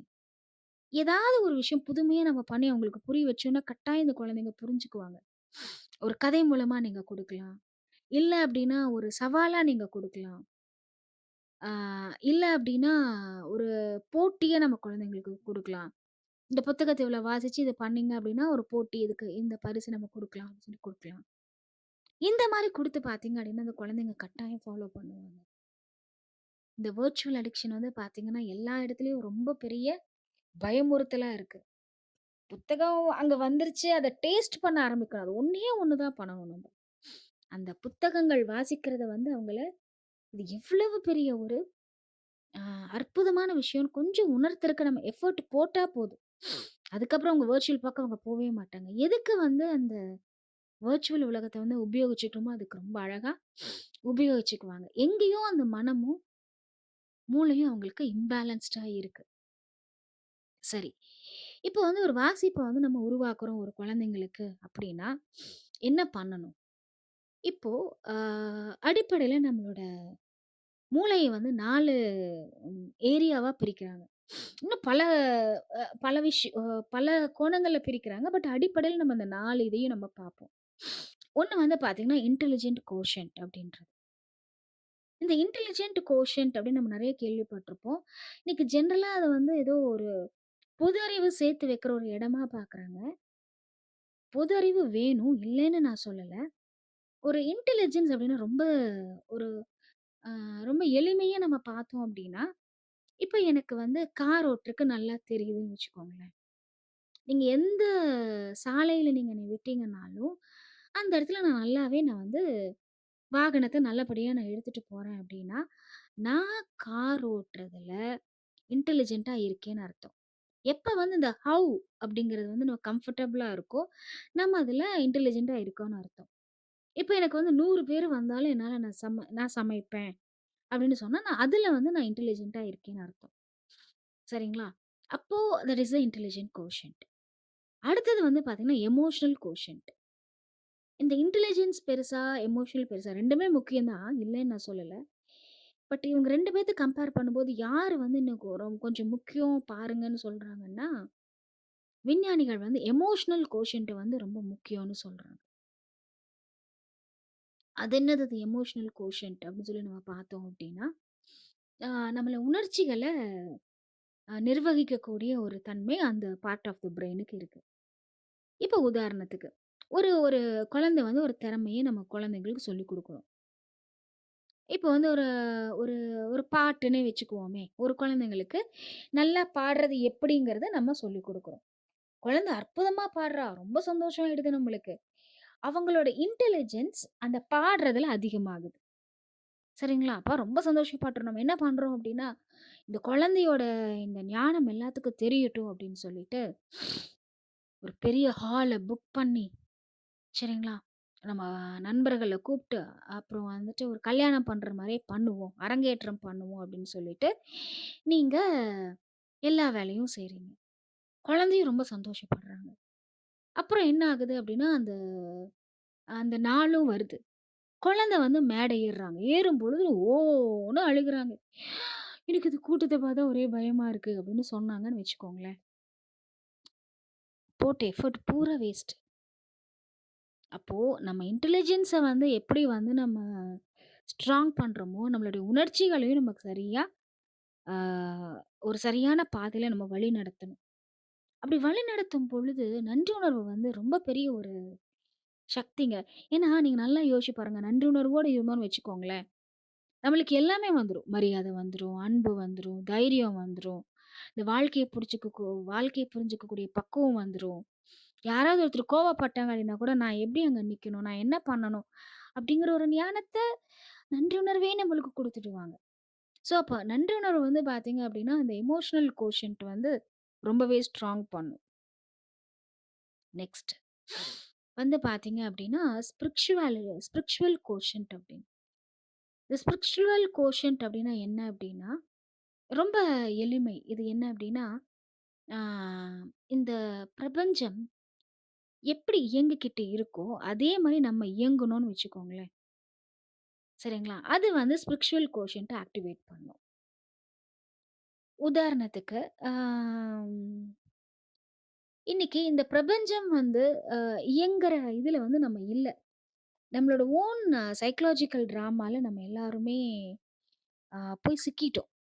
இதுலருந்து வெளில வரக்கூடிய ஒரு பெரிய ஒரு ஒருல போய் லாக் ஆயிட்டோம்னு வச்சுக்கோங்களேன். இது வந்து இந்த லாக்லருந்து வெளில வரக்கூடிய கீ வந்து ஆ நம்மளோட புக்ஸ் நம்மளுக்கு கொடுக்குது. சரிங்களா? அப்போ இந்த ஸ்பிரிச்சுவல் கோஷன்ட் அப்டின்னா என்னன்னா, அந்த ஞான நிலைன்னு நம்ம சொல்றோம். உதாரணத்துக்கு, இது ஒரு கதையாவே நான் உங்களுக்கு சொல்றேன். ஒரு அழகான ஒரு மலை. அந்த மலை அடிவாரத்துல வந்து ஒரு குருகுலம் இருந்தது. குருகுலம் இருந்த உடனே, அங்க வந்து ஒரு மாணவன் வர்றாரு. அன்னைக்கு படிக்கிறக்கு. புதுசா அங்க சேர்றதுக்கு வர்றாரு. அந்த மாணவன் வந்து வடமாநிலத்திலிருந்து வர்றாங்க. அங்க இருக்கிற குழந்தைங்களுக்கெல்லாம் ஒரே பரபரப்பு. இவங்க வடமாநிலத்திலிருந்து வர்றாங்களாமா?" அப்படின்னு சொல்லிட்டு எல்லாரும் சுத்தி உட்காந்துர்றாங்க. சுத்தி உட்காந்துட்டு, அந்த ஊர்லலாம் என்ன மொழி பேசுவீங்க? அங்கலாம் என்ன சாப்பிடுவீங்க?" அப்படின்னு சொல்லும் பொழுது, மொழின்னு சொல்லும்போது அவர் குஜராத்தி பேசுவோம், ஹிந்தி பேசுவோம், அப்படின்னு சொல்லிட்டு பல மொழிகள் மராத்தி பேசுவோம், அப்படி சொல்லி அந்த குழந்தை சொல்றாங்க. சொன்னோனே குருவும் அங்க வந்துர்றாரு. வந்தோனே, "குருவே, குருவே" அப்படின்னு சொல்லிட்டு குழந்தைங்களும் தன்னோட ஆ குரு கிட்ட பேச ஆரம்பிக்கிறாங்க. இயல்பா பேச ஆரம்பிக்கிறாங்க. "குருவே, குருவே, நீங்க நல்லா பாருங்க. இந்த இந்த பிரபஞ்சத்துல இந்தியால மட்டுமே இவ்ளோ மொழி இருக்கு. எத்தன மொழி இருக்கு. அப்பா! அ இந்த மொழியெல்லாம் வந்து பார்த்தீங்க அப்டின்னா, ஒவ்வொன்னுக்கும் ஒவ்வொரு உச்சரிப்பு, ஒவ்வொரு ஸ்லாங்கு, ஒவ்வொரு சிறப்பு. எவ்ளோ சந்தோஷமா இருக்கு குருவே!" அப்டி சொல்லி எல்லாரும் சொல்றாங்க. அப்போ ஒரு சில மாணவர்கள் சொல்றாங்க, சில மொழிக்கு மட்டும் தான் வந்து பார்த்தீங்கன்னா, எழுத்துக்கள் இருக்கு. சில மொழிலாம் எழுத்தே கிடையாது. சும்மா அப்படியே பேச்சு வாக்குல அப்படியே அடுத்தடுத்த ஜெனரேஷன் அத ஃபாலோ பண்ணிட்டு இருக்காங்க அப்படின்னு ஒரு சிலர் சொல்றாங்க. அப்ப வந்து சொல்லும்போது, ஆஹா! தமிழ் எவ்வளவு அழகான மொழி. ஆதி மொழி. நம்மளுக்கு பாருங்க எழுத்துக்கள் இருக்கு, மொழி இருக்கு, அ அதுல ஞானம் இருக்கு அப்படின்னு எல்லாரும் பேசிட்டு இருக்காங்க. அப்ப குரு வந்து ஒண்ணு பேச ஆரம்பிக்கிறாரு. என்ன அப்படின்னா, "குழந்தைங்களா உங்களுக்கு ஒண்ணு தெரியுமா? இந்த பிரபஞ்சம் ஒரு மொழியில பேசுது. அந்த ஒரு மொழி நம்ம எல்லாருமே கத்துக்கணும்" அப்படின்னு. இவங்களுக்கெல்லாம் ரொம்ப ஆர்வம் ஆயிடுது. இந்த பிரபஞ்சம் ஒரு மொழி பேசுதா? அப்படியா? அந்த மொழி எப்படி நம்ம கத்துக்கிறது? அப்படின்னு இவங்களுக்குள்ள பயங்கர ஒரு ஆர்வம் வந்துருது. அப்படின்னோன, அதுல எவ்வளவு எழுத்துக்கள்? அதுல எவ்வளவு வார்த்தைகள்? ரொம்ப கஷ்டமா குருவே! எங்களுக்கு அத சொல்லிக் குடுங்க நாங்க கத்துக்குறோம் அப்படின்னு. அதெல்லாம் ரொம்பலாம் ஒண்ணும் இல்லப்பா. இந்த மொழியில ஒரே வார்த்தை தான்ப்பான்றாரு. என்னது? இந்த மொழியில ஒரே ஒரு வார்த்தையா? அப்படியா? நான் வந்து இது இது நாங்க பண்ணாம விட மாட்டோம் அப்படின்னு சொல்லிட்டு, அந்த குழந்தைங்க வந்து குருவ கேட்குறாங்க. குரு சொல்ல, "இந்த சார் நான் உங்களுக்கு ஒரு சவால் குடுக்குறேன். நீங்களே அத வந்து பார்த்துக்கோங்க" அப்படின்றாரு. "நீங்களே கண்டுபிடிங்க" அப்படின்றாரு. இந்த பசங்களுக்கு வந்து நில கொள்ளல. அடுத்த நாள் காலையில எந்திரிக்கிறாங்க. சில மாணவர்கள் வந்து அங்கேயே ஒரு நூலகம் மாரி இருக்கு. அங்க போய் லிட்ரேச்சர் எல்லாம் எடுத்து படிக்கிறாங்க. என்ன மொழின்னு கண்டுபிடிச்சுருவோம் அப்படின்னு. சில மாணவர்கள் காட்டுக்குள்ள போறாங்க. சில மாணவர்கள் வந்து பார்த்தீங்கன்னா, மாட்டு கொட்டகைக்கு போறாங்க. அங்க போய் மாடுகிட்ட பேச ஆரம்பிக்கிறாங்க. எங்கேயாவது ஏதாவது க்ளூ கிடைக்குமா அப்படின்னு. சில மாணவர்கள் வந்து பார்த்தீங்க அப்படின்னா, மரத்துக்கிட்ட கொண்டு போய் காத வச்சு பார்க்குறது. ஏதாவது மொழி கேட்குதா? ஏதாவது சப்தம் கேட்குதா? அப்படின்னு பார்க்கும்போது, பூக்கிட்ட கொண்டு போய் காத வச்சு பார்க்குறாங்க. குருவி கிட்ட பேசுறாங்க. ஒரு மாரி ஆயிட்டாங்க குழந்தைங்களுக்கு. எப்படியோ கண்டுபிடிச்சுடணும். ஒரு வார்த்தை தானே. நல்லா யோசிச்சு பாருங்க. அந்த ஒரு வார்த்தைய புடிச்சுட்டோம் அப்படின்னா, மொத்த பிரபஞ்சத்தையும் புரிஞ்சுக்க முடியும். மொத்த பிரபஞ்ச மொழியே என் கையில. எவ்ளோ பெரிய அற்புதம் இது! அப்படின்னு இது எப்படியாவது கண்டுபிடிச்சிடணும். ஒரு வார்த்தை தானே, ஒரு வார்த்தை தானே சொல்லிட்டு, எல்லா குழந்தைங்களும் தன்னால என்ன முடியுமோ பண்றாங்க. ஒண்ணும் நடக்கல. எல்லாம் ஈவினிங்கே ஆயிடுச்சு. வர்றாங்க, பசி உயிர் போகுது. ஏன்னா மத்தியானமும் சாப்பிடல அவங்க. எல்லாம் காட்டுக்குள்ள அங்க இங்கயும் இருந்துட்டாங்க. அப்பா பசி உயிர் போகுது. குடு குடு குடு குடுன்னு அங்க போய் அந்த சாப்பிடுற இடத்துக்கு போய் பார்த்தா தான் தெரியுது, சமையல்காரருக்கு உடம்பு சரியில்ல. அவரு ஒண்ணும் பண்ணல. வெளியில பார்த்தா இருட்டிட்டு வருது. போய் காட்டுக்குள்ள போய் பழமோ ஏதாவது எடுத்துட்டு வரணும்னா கூட முடியாது இப்போ.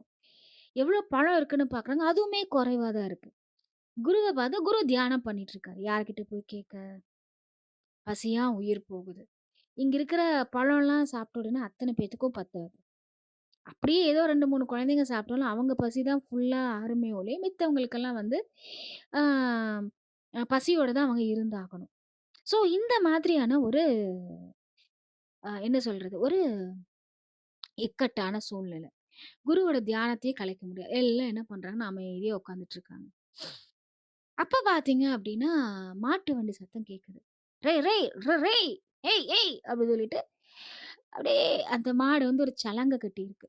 அது சலக்கு சலக்கு சலக்குன்னு அப்படியே அமைதியா வந்து அந்த ஆசிரமத்துக்கு முன்னாடி நிக்கிறாங்க.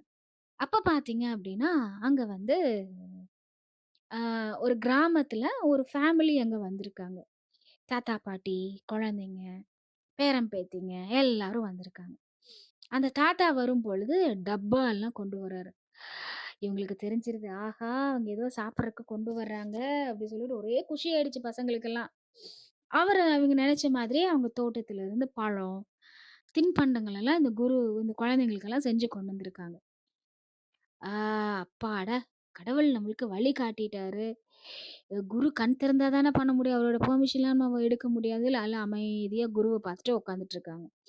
வந்தவங்களும் அமைதியா எல்லாத்தையும் வச்சுட்டு உட்காந்துட்டாங்க. வச்சுட்டு உட்காந்த உடனே கண் திறந்து பார்க்குறாரு.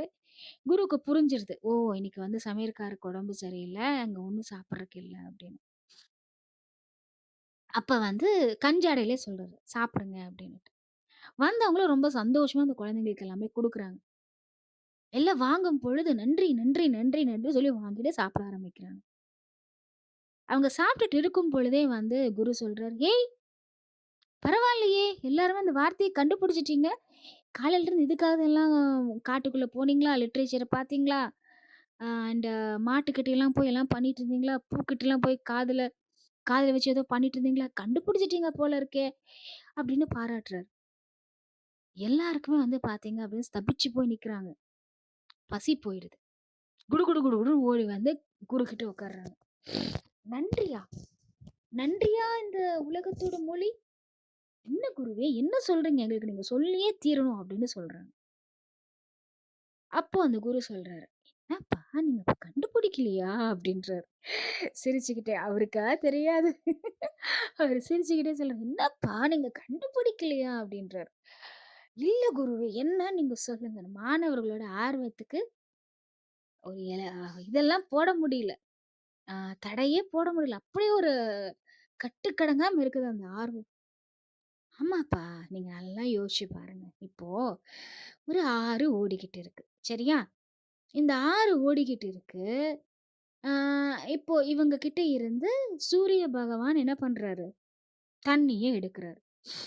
ஏன்பா, இப்போ நீங்க தின்பண்டம் வாங்கி சாப்பிட்டீங்க. நீங்கலாம் என்ன சொன்னீங்க அவங்க கிட்ட? நன்றின்னு சொன்னோம். சரியா? அப்போ நீங்க வந்து நன்றின்னு சொல்லும் பொழுது, சூரிய பகவான் சொல்ல மாட்டாரா? அந்த ஆறு கிட்ட. அந்த ஆறு பாருங்க, சும்மா சாதாரண விஷயம் இல்ல. எவ்வளவு தண்ணி வேணாலும் எடுத்துக்கோ. கண்டிஷனலா கிடையாது. எவ்வளவு தண்ணி வேணாலும் எடுத்துக்கோ. அப்படின்னு சொல்றாங்க. அப்போ அந்த சூரிய பகவான் நன்றி சொல்லியிருக்க மாட்டாங்களா?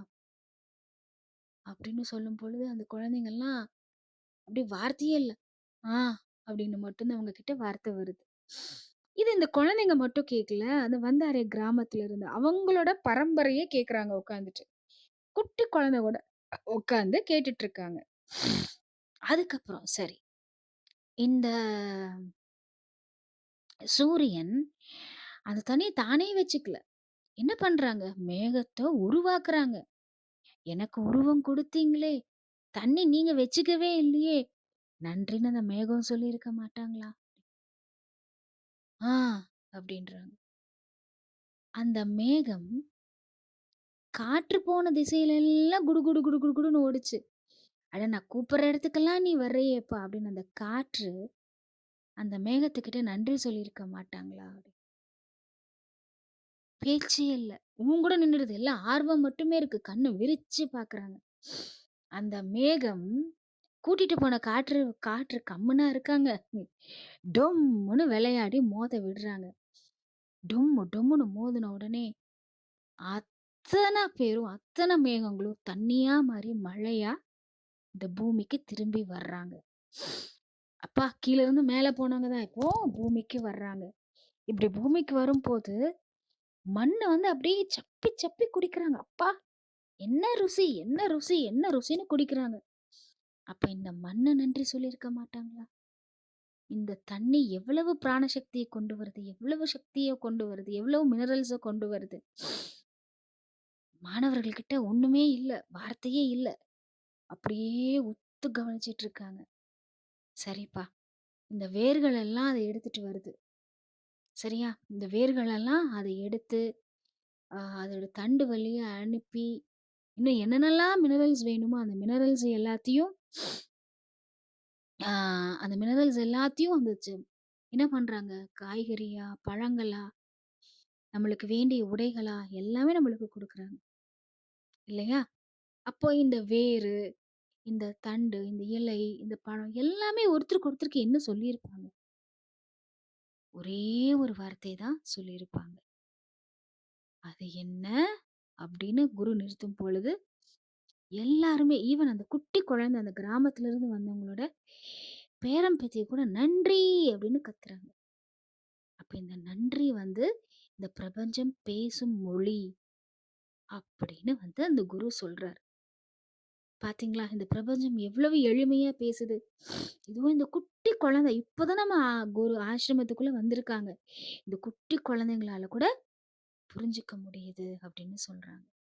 அப்போ டியர் ஃப்ரெண்ட்ஸ் நீங்க நல்லா யோசிச்சு பாருங்க. இந்த பிரபஞ்சம் பேசுற மொழி ஆ நன்றி அப்படின்னா, அந்த மொழி நம்மளுடைய ஸ்பிரிச்சுவல் கோஷன்ட்ட ஆக்டிவேட் பண்ணுது.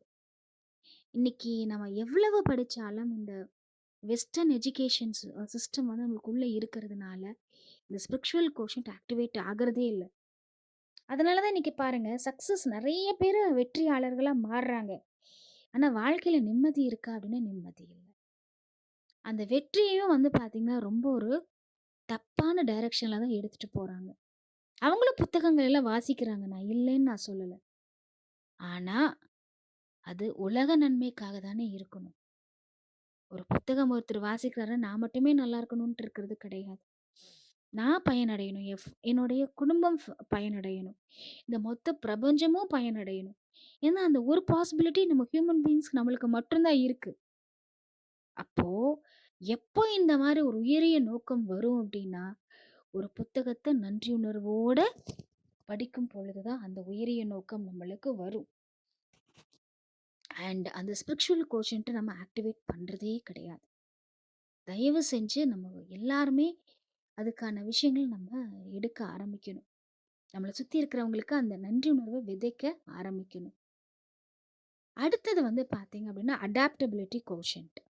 இந்த அடாப்டபிலிட்டி கோஷன்ட் அப்படின்னா என்னன்னா, இவங்களோட வொர்க் என்ன அப்படின்னா, நீங்க என்ன குடுத்தாலும் ஷார்ப்பா பண்ணுவாங்க, ஆழமா பண்ணிடுவாங்க. நான் ஸ்ட்ரெஸ்ஸ குடுத்தேன் அப்படின்னா, அதையும் ஷார்ப்பா பண்ணிடுவாங்க, ஆழமா பண்ணிடுவாங்க. அதனால தான் பாருங்க, மன அழுத்தத்திலிருந்து ஒரு பாயிண்ட்டுக்கு மேல நம்மளால கம்முனு இருக்க முடியாது. ரொம்ப நில தடுமாறி போயிர்றோம் இல்லையா? அப்ப இதே பாசிட்டிவா நீங்க ஏதோ ஒண்ணு குடுத்தீங்கன்னா, அதையும் ஷார்ப்பா பண்ணிடுவாங்க, ஆழமா பண்ணிடுவாங்க. இப்ப நீங்க நல்லா யோசிச்சு பாருங்க. அடாப்டபிலிட்டி கோஷன்ட் நம்ம கொஞ்சம் கேஷுவலா ரொம்ப சிம்பிளான டெர்ம்ல சொல்லணும் அப்டின்னா, மேபி நம்ம எல்லாமே கற்பனை பண்ணிக்குவோமே. நம்மள வந்து முதல் நம்ம சைக்கிள் ஓட்டும் பொழுது, நம்ம யாரோ 2, 3 பேர் நம்மள மிரட்டி தான் நம்ம சைக்கிள்ல உட்கார வைக்கிறோம். நம்மளுக்கு ஒரே பயம். சரிங்களா? நம்மளுக்கு ஓட்ட சொல்லிக் குடுக்குறாங்க. ஃபர்ஸ்ட்டு ஒண்ணுமே புரியல நம்மளுக்கு. இந்த பெடல அமுக்கு, அந்த பெடல் அமுக்கு. எப்பவுமே நம்ம பின்னாடி அ அப்பாக்கு பின்னாடி, சித்தப்பாக்கு பின்னாடி உட்காந்துட்டு நம்ம போன நம்மளுக்கு, ஓகே மாமா பின்னாடி உட்காந்துட்டு போன நம்மளுக்கு, இப்போ நம்ம சீட்லயே உட்காரும்போது பயமா இருக்கு. மொத்த உலகத்த பார்க்கும்பொழுது. 4 தடவ கீழ விழுகுறோம். அழுதுகிட்டே வீட்ல வந்து மருந்து போட்டுடுவாங்க. அடுத்த நாளே திருப்பியும் வந்து அனுப்புவாங்க. "ஏய் போய் சைக்கிள் ஓட்டு" அப்படின்னு சொல்லி அனுப்புவாங்க நம்பள. இல்லையா? இப்ப பாருங்க முதல் நாள் இருந்த பயம் 2வது நாள் இருக்காது. ஒரு நம்பிக்கை நம்மளுக்கு பிறந்திருக்கும். நம்மள அறியாம இந்த விஷயம் எல்லாமே நடந்திருக்கும். இது யார் நம்மளுக்கு பண்றாங்கன்னா, அடாப்டபிலிட்டி கோஷன்ட் பண்றாங்க. ஏன் அப்டின்னா, நம்மளுக்கு ரொம்ப கிளியரா தெரியும். அடுத்த நாளு நம்ம எப்டி இருந்தாலும் ஓட்டி தான் ஆகணும். ஓட்டலைன்னா 4 உத தான் கிடைக்குங்கிறது நம்மளுக்கு ரொம்ப நல்லா தெரியும். அப்போ த பிரெயின் இஸ் பிரிப்பேரிங் இட்செல்ஃப். ஓகேங்களா. இது "ஐய்யய்யோ! நீ கீழ விழுந்துட்டியா? வேண்டாண்டி தங்கம். நீ சைக்கிள் ஓட்ட வேண்டாண்டி" அப்டின்னா, வேண்டாம்ப்பா அப்டின்னா, அந்த விஷயத்த அது உருவாக்காது. நம்ம பிரெயின் இல்ல, இல்ல நம்மளுக்கு நாளைக்கு என்ன பண்ணாலும் திருப்பி நம்மள சைக்கிள்ல உட்கார வைப்பாங்க. திருப்பி ஓட்ட வைப்பாங்க அப்படிங்கும்போது, அந்த விஷயத்துக்காக அந்த மூளை என்ன பண்ணுதுங்க? தைரியத்த உருவாக்குது. எஸ். ஸோ அதனால தான் கம்ஃபோர்ட் ஜோன் வந்து பார்த்தீங்க அப்படின்னா, நம்ம மூளைய வளரவே விடாது. இதுதான் நான் உங்களுக்கு சொன்னேன். இந்த அடாப்டபிலிட்டி கோஷன்ட் வந்து எப்ப ஸ்ட்ராங் ஆகும்னா, தொடர்ந்து ஒரு விஷயத்த செய்யும் பொழுது. ஆ இப்போ நீங்க நல்லா யோசிச்சு பாருங்க. ஒரு தண்ணி இருக்கு. ஓகேங்களா? ஆ ஒரு கல்லும் இருக்கு. இப்போ இந்த தண்ணிய வந்து ஒரு லெட் அஸ் இமேஜின் ஒரு கற்பனை பண்ணிக்கலாம். ஒரு 1000 லிட்டர் தண்ணி கொண்டு போய் தொப தொப தொப தொபன்னு கொட்டி பாருங்க. அந்த கல்லுல ஒரு சேஞ்சும் வராது. ஏன்னா ஒரே நாள்ல நான் கொட்டுறேன். ஓகேங்களா? ஆனா அந்த 1000 லிட்டர் தண்ணீர் ஒவ்வொரு சொட்டா விழுகும் பொழுது, அவ்வளவு ஸ்ட்ராங்கான கல்லே கரைய ஆரம்பிச்சுரும். இல்லையா? அப்போ தினசரி நம்ம வாசிக்கும் பொழுது தான் நம்மளுடைய adaptability quotient of the brain வந்து ஸ்ட்ராங் ஆகும். நம்ம வாழ்க்கைய ஆழமா பார்க்குறோம் அப்டின்னாவே, எப்போ அப்டின்னா, அது தினம் செய்யும் பொழுது தான். அப்போ வாழ்க்கையில என்ன விதமான சவால்கள் இருந்தாலும் பரவாயில்லங்க. பிரச்சனைகள் இருந்தாலும் பரவாயில்லைங்க. ஏன்னா, அப்பதான் நம்ம பிரெயின் ஸ்ட்ராங் ஆகுது. இப்ப நான் சொன்னேன் இல்லையா? நம்மளோட பிரெயின் வந்து ஸ்ட்ராங் ஆகுது. அதுலருந்து நம்ம வெளில வர்றதுக்கு நம்ம பார்க்கணும். ஆ அந்த சங்கடங்கள்ல, அந்த சவால்கள்ல இருந்து வெளில வர்றதுக்கு நம்ம பார்க்கணும். சரி அப்படி வெளில வரணும் அப்டின்னா, நம்மளுக்கு என்னங்க வரக்கூடிய சவால்கள் எல்லாம் ஒரே மாதிரியா வருது? விதவிதமா வருது. அ அண்ட் ஃபு என்ன சொல்லலாம்? ஒவ்வொருத்தருக்கும் ஒவ்வொரு மாரி இருக்கும். ஒரே சவாலா இருந்தாலும், ஒவ்வொருத்தரும் மூளையும் ஒவ்வொரு மாரி அத கிரகிச்சுக்குவாங்க. இல்லையா? அப்போ நம்ப நம்மளோட சவால்கள் நம்ம வந்து மேல வரணும் அப்டின்னா, நம்மளுடைய வாழ்க்கை அனுபவம் ஸ்ட்ராங் ஆகணும் அப்டின்னா, நம்ம புத்தகங்கள வாசிக்க ஆரம்பிக்கணும். நல்ல ஞானம் இருக்கக்கூடிய நல்ல இலக்கிய புத்தகங்கள நம்ம எங்க வாசிக்கலாம். இன்னைக்கு குவாண்டம் பிசிக்ஸ் நம்ம சொல்லி ஆகா ஓகோ நம்ம சொல்றோம். டியர் ஃபிரெண்ட்ஸ், அவங்க எல்லாம் எங்கிருந்து தெரியுங்களா வந்து சொல்றாங்க? அவங்கலாம் என்ன சொல்றாங்கன்னா, என்னைக்கோ நம்ம நம்ம ஞானிகள் எல்லாம் கண்டுபிடிச்ச விஷயத்த தான் அவங்க இன்னைக்கு வந்து பெருசா பேசுறாங்க. ஓகே. மேபி இந்த சயின்டிஸ்ட் இன்னைக்கு இத கண்டுபிடிக்கிறாங்க. நாளைக்கு இதுவே இல்லைங்கன்னு சொல்லுவாங்க. பிகாஸ் அதுவும் வந்து என்ன பண்ணிட்டு இருக்காங்க, எவால்வ் ஆயிட்டு இருக்காங்க இல்லையா? ஆனா இதுதாங்கிறத ஆணித்தனமா பார்த்து, நம்மளுடைய இலக்கியத்துல பதிச்சு வச்சுட்டு போயிருக்காங்க.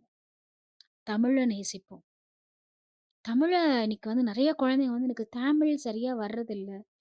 ஈவன் நெறைய பேரண்ட்ஸ் வந்து தமிழ்ல ஸ்பெல்லிங் மிஸ்டேக் பண்றாங்கிறது பெருமையா சொல்லிக்கிறாங்க. ப்ளீஸ் அத பெருமையா பார்க்காதீங்க. அது ரொம்ப பெரிய தப்புங்கிறத பாருங்க. ஏன்னா தப்புன்னு நம்ம உணர்ந்தா மட்டும் தான் அத நம்ம திருத்திக்குவோம். குழந்தைங்களுக்கு வந்து தமிழ் இலக்கியங்கள படிக்க வையுங்க. இது நான் எப்படி நான் சொல்றேன் அப்படின்னா, ஆங்கில இலக்கியம் படிச்சுட்டு தான் நான் சொல்றேன். எம்.ஏ, எம்.ஃபில் இன் இங்கிலீஷ் நான் பண்ணிட்டேன். ஆம், டூ மை நாலேட்ஜ் நம்ம பார்த்தோம் அப்படின்னா, ஆ இப்ப வந்து ஒரு ஒரு ஆங்கில கவிஞர் வந்து பார்த்தீங்க அப்படின்னா, மேக்ஸிமம் எதுவரைக்கும் போயிருக்காங்க அப்படின்னா, இந்த இயற்கையோட ஒண்ணா கலக்கிற வரைக்கும் போயிருக்காங்க. இயற்கைய ரசிச்சிருக்காங்க. இந்த மாரி தான் நான் பார்த்துருக்கேன். சரிங்களா? ஆனா, அகர முதல எழுத்தெல்லாம் அப்படின்னு சொல்லி ஆரம்பிக்கிறாரு பாருங்க. ஒரு கிரியேஷனே என்ன நடக்குது? ஒரு கிரியேஷன் எப்படி உருவாகுதுங்கிறது வந்து பார்த்தீங்க அப்படின்னா, நம்மளோட தமிழ் இலக்கியத்துல இருக்கு. 100% இருக்கு. இன்னைக்கு குவாண்டம் பிசிக்ஸ்ன்னு இதுக்கு அடுத்த நிலை வந்தாலும், அத அ அதுக்கு தேவையான கரு என்னவோ, அதுக்கு தேவையான விஷயங்கள் என்னவோ குடுக்கக்கூடிய விஷயங்கள் இலக்கியத்துல இருக்கு. இலக்கியம் வந்து இட் இஸ் நாட் சொல்லுவாங்க. It is a mirror of லைஃப்ன்னு சொல்லுவாங்க. மிரர் ஆஃப் லைஃப் மட்டும் கிடையாது. It is the foundation for science also. அது நீங்க அந்த நம்ம இலக்கியத்துல வந்து பார்த்தீங்கன்னா, என்ன இருக்கோ எல்லாமே இருக்குங்க. நீங்க சயன்ஸ் வேணுனா சயன்ஸ் இருக்கு. ஹிஸ்ட்ரி வேணும்னா ஹிஸ்ட்ரி இருக்கு. ஜியோகிராஃபி வேணும்னா ஜியோகிராஃபி இருக்கு. இன்னும் இவங்க கண்டுபிடிக்காத எத்தனையோ சப்ஜெக்ட் இருக்காங்க. நம்மளுக்கு வாழ்க்கைக்கு அடிப்படையா வேண்டிய எத்தனையோ சப்ஜெக்ட்ஸ் உருவாக்காம இருக்காங்க. ஆரோக்கியம் வேணுமா? ஆரோக்கியம் இருக்கு. எல்லாமே இருக்குங்க. அதனால நல்ல இலக்கிய புத்தகங்களா உங்க குழந்தைங்கள படிக்க வையுங்க. படிக்க வையுங்க. பிரச்சனைகள் வந்து தானா மறைஞ்சு போகும். அடுத்த சவாலுக்கு நீங்க தயாராவீங்க. உங்க வாழ்க்கை மென்மேலும், மென்மேலும் பல உயரங்களுக்கு போகணும். பல சாதனைகள நம்ம பண்ணணும். நம்ம அடுத்த ஜெனரேஷனுக்கு இத நம்ம கொண்டு போகணும். இப்ப நம்ம பாருங்க, நம்ம முன்னோர்கள் நினைக்கும்போது, ஆஹா! அப்படின்னு நம்ம நினைக்கிறோம். இல்லைங்களா? நம்ம குழந்தைகள் நம்ம அப்படி நினைப்பாங்களா? ப்ளீஸ் அத நம்ம கொஞ்சம் யோசிக்க ஆரம்பிப்போம். நம்ம குழந்தைகள் நம்மள நினைச்சு, ஆஹா! எனக்கு ஒரு அழகான உலகத்த எங்க அம்மா, அப்பா விட்டுட்டு போயிருக்காங்க அப்படிங்கிறத நம்ம சொல்லணும். இல்லன்னா இவ்வளவு டெக்னாலஜி வளர்ந்து எந்த பிரயோஜனமுமே கிடையாது. So dear friends, please, please, please அத பத்தி நினைக்க ஆரம்பிப்போம். இந்த வாசிப்பு அப்படிங்கிறது ஏதோ ஒரு ஒரு ஹேபிட் அப்படிங்கிற விஷயத்துல சின்ன ஒரு வட்டத்துக்குள்ள கொண்டு வந்துர வேண்டாம். வாசிப்பு தான் வாழ்க்கை, வாழ்க்கை தான் வாசிப்பு. வாசிப்பு பண்பட பண்பட வாழ்க்கை பண்படும். வாசிப்பு மேன்மை ஆக ஆக வாழ்க்கையும் மேன்மையான ஒரு பாதையில போக ஆரம்பிக்கும். எல்லாரும் நல்ல புத்தகங்கள வாசித்து, இலக்கிய புத்தகங்கள வாசிச்சு, பல வார்த்தைகளே இல்லாத ஒரு உயரிய நிலைக்கு நம்ம எல்லாரும் போகணும் அப்படிங்கிறதுக்காக, எல்லாம் வல்ல இறைவனை நான் வேண்டிக்கிறேன். என்னுடைய என்னுடைய பிரார்த்தனையும் அதுதான், வாழ்த்துக்களும் அதுதான். நன்றி. இந்த மிகப்பெரிய வாய்ப்பு என்னோட மனசுல இருக்கக்கூடிய விஷயத்த எல்லாமே உங்ககிட்ட பகிர்ந்துக்கக்கூடிய எனக்கு மிகப்பெரிய வாய்ப்பை கொடுத்த பிரிட்டோ அண்ணா, அவங்களுடைய குழு எல்லாருக்குமே, கற்பகவல்லி மேம் எல்லாருக்கும் என்னுடைய மனமார்ந்த நன்றிகள நான் தெரிவிச்சுக்கிறேன். நன்றி. நன்றிங்க அன்பு தங்கையே. மிகவும் ஒரு சிறிய இடைவெளிக்கு பிறகு தங்களுடைய உரையினை, அதுவும் சிறு சிறு கதைகளோடு கேட்ட அனுபவம் என்பது இன்றைய நிகழ்வின் அழகை இன்னும் இரட்டிப்பாக்கியது என்றுதான் குறிப்பிட வேண்டும். ஆம், அறிவு சார்ந்த பகிர்தல்கள், அது மட்டுமல்லாமல் உணர்வு சார்ந்த பகிர்தல்கள், இறைநிலை ஞானம் சார்ந்த பகிர்தல்கள், நமது பழக்கத்தை வழக்கமாக்கிக் கொள்ளக்கூடிய விடயங்கள் சார்ந்த பகிர்தல்கள் என்று இன்றைய அவையை இன்னும் இன்னும் ஒரு அறிவு சார்ந்த நிகழ்வாக மாற்றி தந்த தருணங்களுக்காக சொல்லரங்க சொந்தங்களாகிய அன்பு நண்பர்கள் ஒவ்வொருவருடனும் இணைந்து சரித்திரம் படைப்போம் தளம் தங்களுக்கு மனம் நிறைந்த நன்றிகளையும் வாழ்த்துக்களையும் பாராட்டுகளையும் பகிர்ந்து கொள்வதில் பெருமகிழ்வு கொள்கின்றது. அன்பிற்கினிய நண்பர்களே, நாம் அனைவரும் இணைந்திருப்பது சரித்திரம் படைப்போம் தளம். ஒவ்வொரு வாரமும் ஒவ்வொரு தொகுப்பு, ஒவ்வொரு நாளும் ஒவ்வொரு தலைப்பு, வார இறுதியில் சிறப்பு விருந்தினரின் அழைப்பு, ஞாயிறு தோறும் நமக்கே நமக்கான விடுப்பு என்ற அடிப்படையில் நமது தளம் இயங்கி வருகின்றது. அவ்வரிசையில் இந்த வாரம் முழுக்க நாம் நற்பண்பு என்ற ஒரு அற்புதமான தொகுப்பின் கீழ் நமது சிந்தனைகளை செழுமைப்படுத்தி வருகின்றோம். அவ்வரிசையில் இன்று இலக்கிய வெள்ளியில் இலக்கிய ஆளுமையாக வலம் வரக்கூடிய அன்பு சகோதரி திருக்குறளை தமது வாழ்வியலின் முதன்மை பொருளாக எடுத்துக்கொண்டு அதில் நிறைய நிறைய ஆய்வுகள் மேற்கொள்வதோடு அதை அழகிய கதைகளாக வடிவமைத்து, அது மட்டுமல்லாமல் திருக்குறளை மையப்படுத்தி நிறைய நிறைவு திறன் பயிற்சிகள், இன்னும் இன்னும் நிறைய முயற்சிகளை குழந்தைகள் வாழ்வியலில் ஏறெடுத்து வரக்கூடிய அன்பு சகோதரி அவர்கள் இன்று நம்மிடையே இணைந்து கொண்டு வாசிப்பின் முக்கியத்துவம் குறித்த அற்புதமான பகிர்வை நமக்கு அதிகாலை அன்பு பரிசாக வழங்கினார்கள். நாளை நமது தளத்தில் நற்பண்பு தொகுப்பின் சிறப்பு விருந்தினராக நம்மிடையே பங்கேற்க இருப்பவர் முதுநிலை வருவாய் ஆய்வாளராக பணியாற்றக்கூடிய அன்பு சகோதரர் கணேஷ் அவர்கள் நம்மிடையே சிறப்பு விருந்தினராக பங்கேற்று தமது வாழ்வியல் அனுபவங்கள் மற்றும் நேர்காணல் நிகழ்வில் பங்கேற்க இருக்கின்றார். ஒவ்வொருவரும் சரித்திரம் படைப்போம் தளத்தோடு இணைந்து பயணிக்க, நமது வாழ்வியல் வழித்தடங்களை இன்னும் இன்னும் அழகாக்கி கொள்ள அன்புடன் அழைக்கின்றோம். இப்பொழுது நிகழ்வின் நெறியாளுமையை தொடரவும் முதன்மை கருத்தினை வழங்கிடவும் அன்பு தோழர் கற்பகவள்ளி அவர்களை அன்புடன் அழைக்கின்றோம். நன்றி. நன்றிங்க தோழர். அனைவருக்கும் வணக்கம். திருக்குறள் புவனா அவர்களுக்கு நன்றி. ஒரு சில நாட்கள் இடைவெளிக்கு பிறகு மீண்டும் உங்களுடைய சிறப்புரையை கேட்பதில் மிக்க மிக்க மகிழ்ச்சி. நம்ம தொடர்ந்து நம்ம பள்ளிகள்லயோ கல்லூரிகள்லயோ பார்த்தோம்னா நூலகம் இருக்கு, கேண்டீன் இருக்கு. கூட்டம் எதுல இருக்குன்னு பார்த்தோம்னா நம்ம கேண்டீன்ல தான் அதிகம் கூட்டம் இருக்கு. அந்த நிலை மாறணும். லைப்ரரியில கூட்டம் அதிகமா இருக்கக்கூடிய ஒரு சூழ்நிலை வரணும். அடுத்ததாக வாழ்க்கையின் அஸ்திவாரம் அப்படிங்கிறதே வாசித்தல் தான். நம்ம ஒரு புத்தகத்தை வாசிக்கிறோம்னா உடனடியா திரும்பி வாசிக்கலாம். இல்ல 1 வாரம் கழிச்சு வாசிக்கலாம், 1 மாதம் கழித்து வாசிக்கலாம், 1 வருடம் கழித்து வாசிக்கலாம். அப்படி வாசிக்கும்போது ஒவ்வொரு முறையும் நமக்கு புதிய செய்தி கிடைக்கும். மூளை அதிலிருந்து இன்னும் என்னென்ன நம்ம ஞானம், அறிவு பெற்றுக்கொள்ள முடியும் அப்படின்னு தான் நினைக்குது. இன்றைய காலகட்டத்தில் இளைய தலைமுறையினருக்கு குறிப்பாக பல சங்கடமான சென்சிட்டிவான சூழ்நிலைகள், தர்ம சங்கடமான பிரச்சனைகள், சவால்கள் இப்படி வந்துட்டு இருக்கு. இது மாதிரி சூழ்நிலைகள்ல இருந்து நம்ம வெளியே வர்றதுக்கும் வாசித்தல் நமக்கு பலனளிக்கும். இப்ப எல்லாருமே அதிகமாக உபயோகப்படுத்துற ஒரு வார்த்தை என்னன்னா போர் அடிக்குது அப்படிங்கிறது. அது ஒரு சாதாரண வார்த்தை கிடையாது. அது அணுகுண்டு மாதிரி. மன அழுத்தத்தோட வெளிப்பாடு தான் போர் அடிக்குது அப்படின்னு சொல்றது. மன அழுத்தம் வரும்போது நம்ம ஒண்ணு புரிஞ்சுக்கணும். நம்ம பாதை மாறி வேற வழியில போயிட்டு இருக்கோம் அப்படிங்கிறத தெரிஞ்சுக்கணும். அதனால மன அழுத்தம் வர்றது கூட நமக்கு நல்லதுதான். ஏன்னா நம்மளுடைய மீண்டும் நம்ம பாதைக்கு திரும்ப வர்றதுக்கு அது ஒரு வாய்ப்பாக இருக்கு.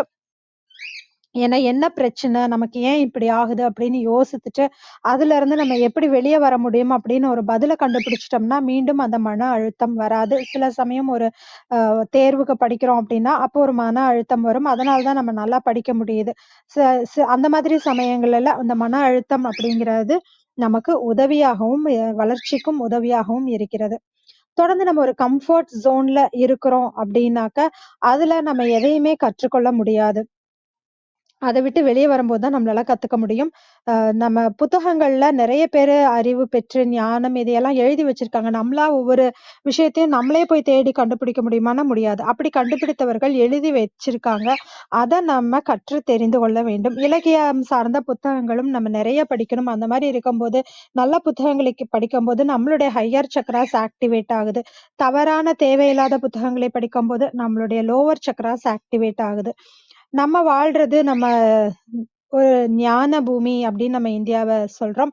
அந்த ஞானம் அப்படிங்கிறது இன்னும் நம் புத்தகங்களில் வாழ்ந்து கொண்டிருக்கிறது. நம்ம அறிவை ஞானமாக்கக்கூடிய மாற்றக்கூடிய ஒரு புத்தகம் தான் திருக்குறள்.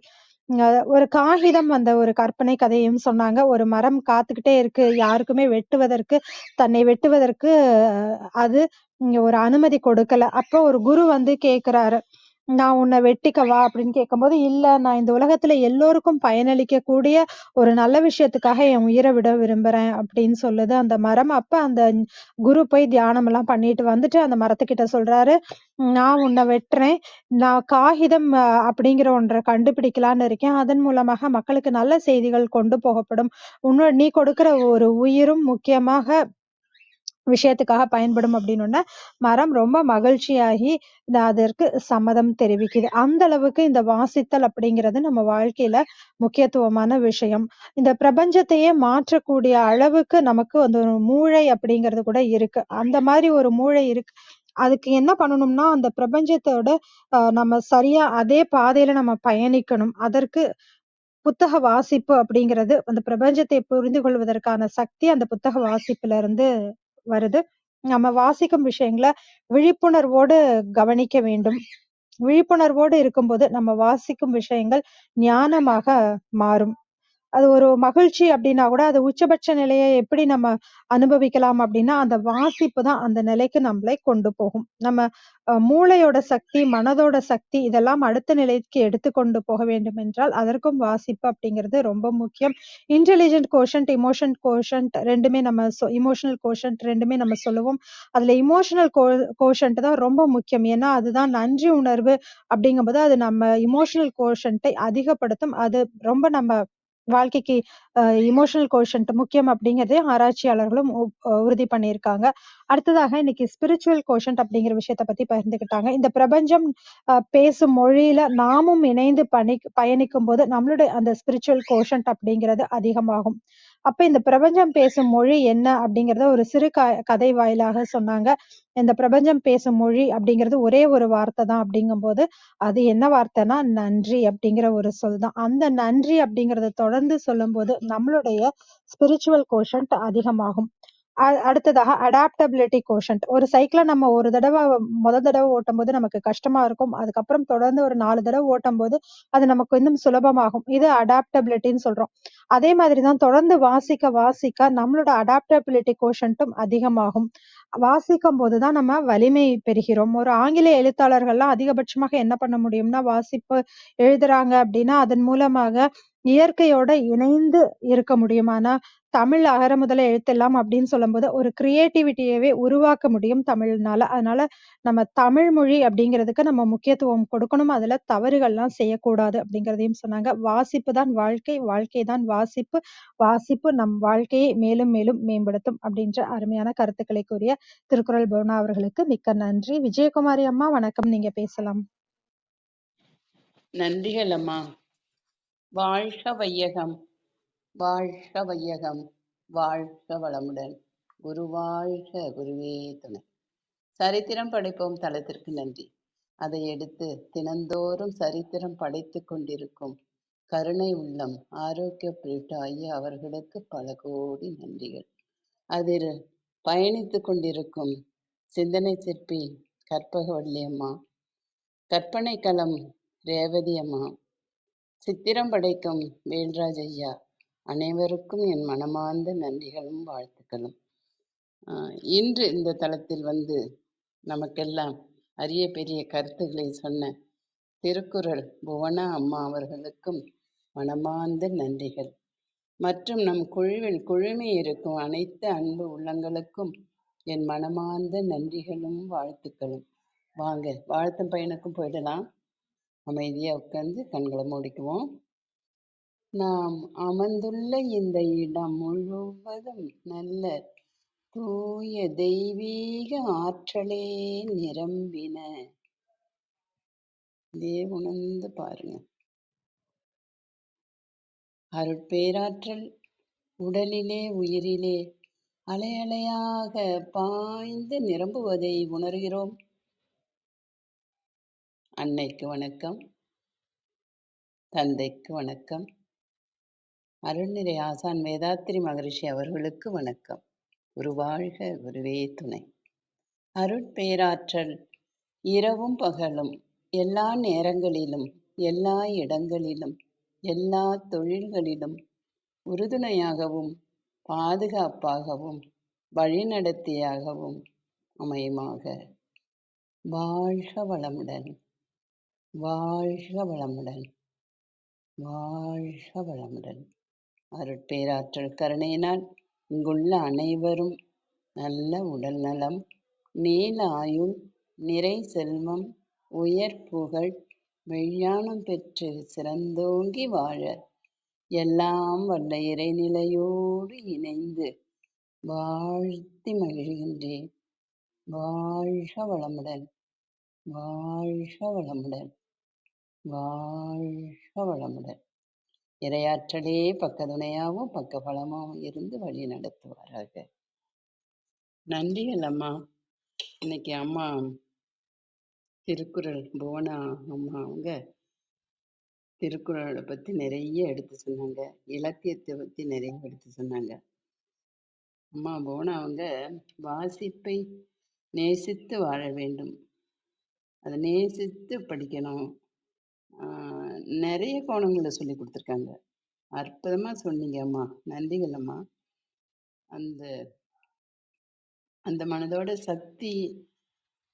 சக்தியும் மூளையோட சக்தியும் ஒன்றிணைந்து செயல்பட வேண்டும்.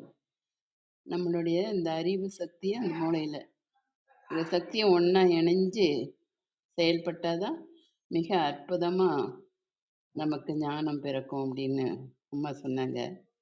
ஏன் அப்படின்னா அவங்க அப்படி படிச்சிருக்காங்க, அதையெல்லாம் நமக்கு எடுத்து கொடுத்துருக்காங்க. இதை தான் நான் உணர்ந்தேன். இதை குழந்தைங்களுக்கும் எடுத்து சொல்லி அவர்களையும் வாசிக்க தூண்ட வேண்டும் அப்படிங்கிறது தான் அம்மாவுடைய கருத்து. நம்ம எல்லாருடைய கருத்து. நம்ம குழந்தைங்க நல்லா இருக்கணும், நல்லா வரணும் அப்படின்னா என்னென்ன கொடுக்கணும் அவங்களுக்கு. இப்போ வேலைக்கு நம்ம என்னென்ன சாப்பாடு கொடுக்குறோம், காஃபி கொடுக்குறோம், பால் கொடுக்குறோம், என்னென்னவோ கொடுக்குறோம் குழந்தைங்க வளரணும். அந்த மூளை வளர்ச்சிக்கு நம்ம என்னென்ன செய்யணும் அப்படிங்கிறத அம்மா நிறைய கதையாகவும் கட்டுரையாகவும் இலக்கியமாகவும் நிறைய எடுத்து சொன்னீங்கம்மா. வாசிக்க நம்ம சொல்லி கொடுத்து வாசிப்ப தூண்டணும், குழந்தைங்க மனசில் உருவாக்கணும், அவங்கள லைப்ரரிக்கு அழைச்சிட்டு போகணும், கருத்துக்களை எடுத்து ஊட்டி விடணும். அந்த குழந்தைங்களை எப்படி கொண்டுட்டு வரணும்னு அவங்க சொல்லும் பொழுது எனக்கு ரொம்ப மனசில் உந்துதலாக இருக்குது, வேகமாக இருக்குது. எனக்கு இப்போ வயசாகிடுச்சு, என் குழந்தைங்களாம் வளர்ந்துட்டாங்க.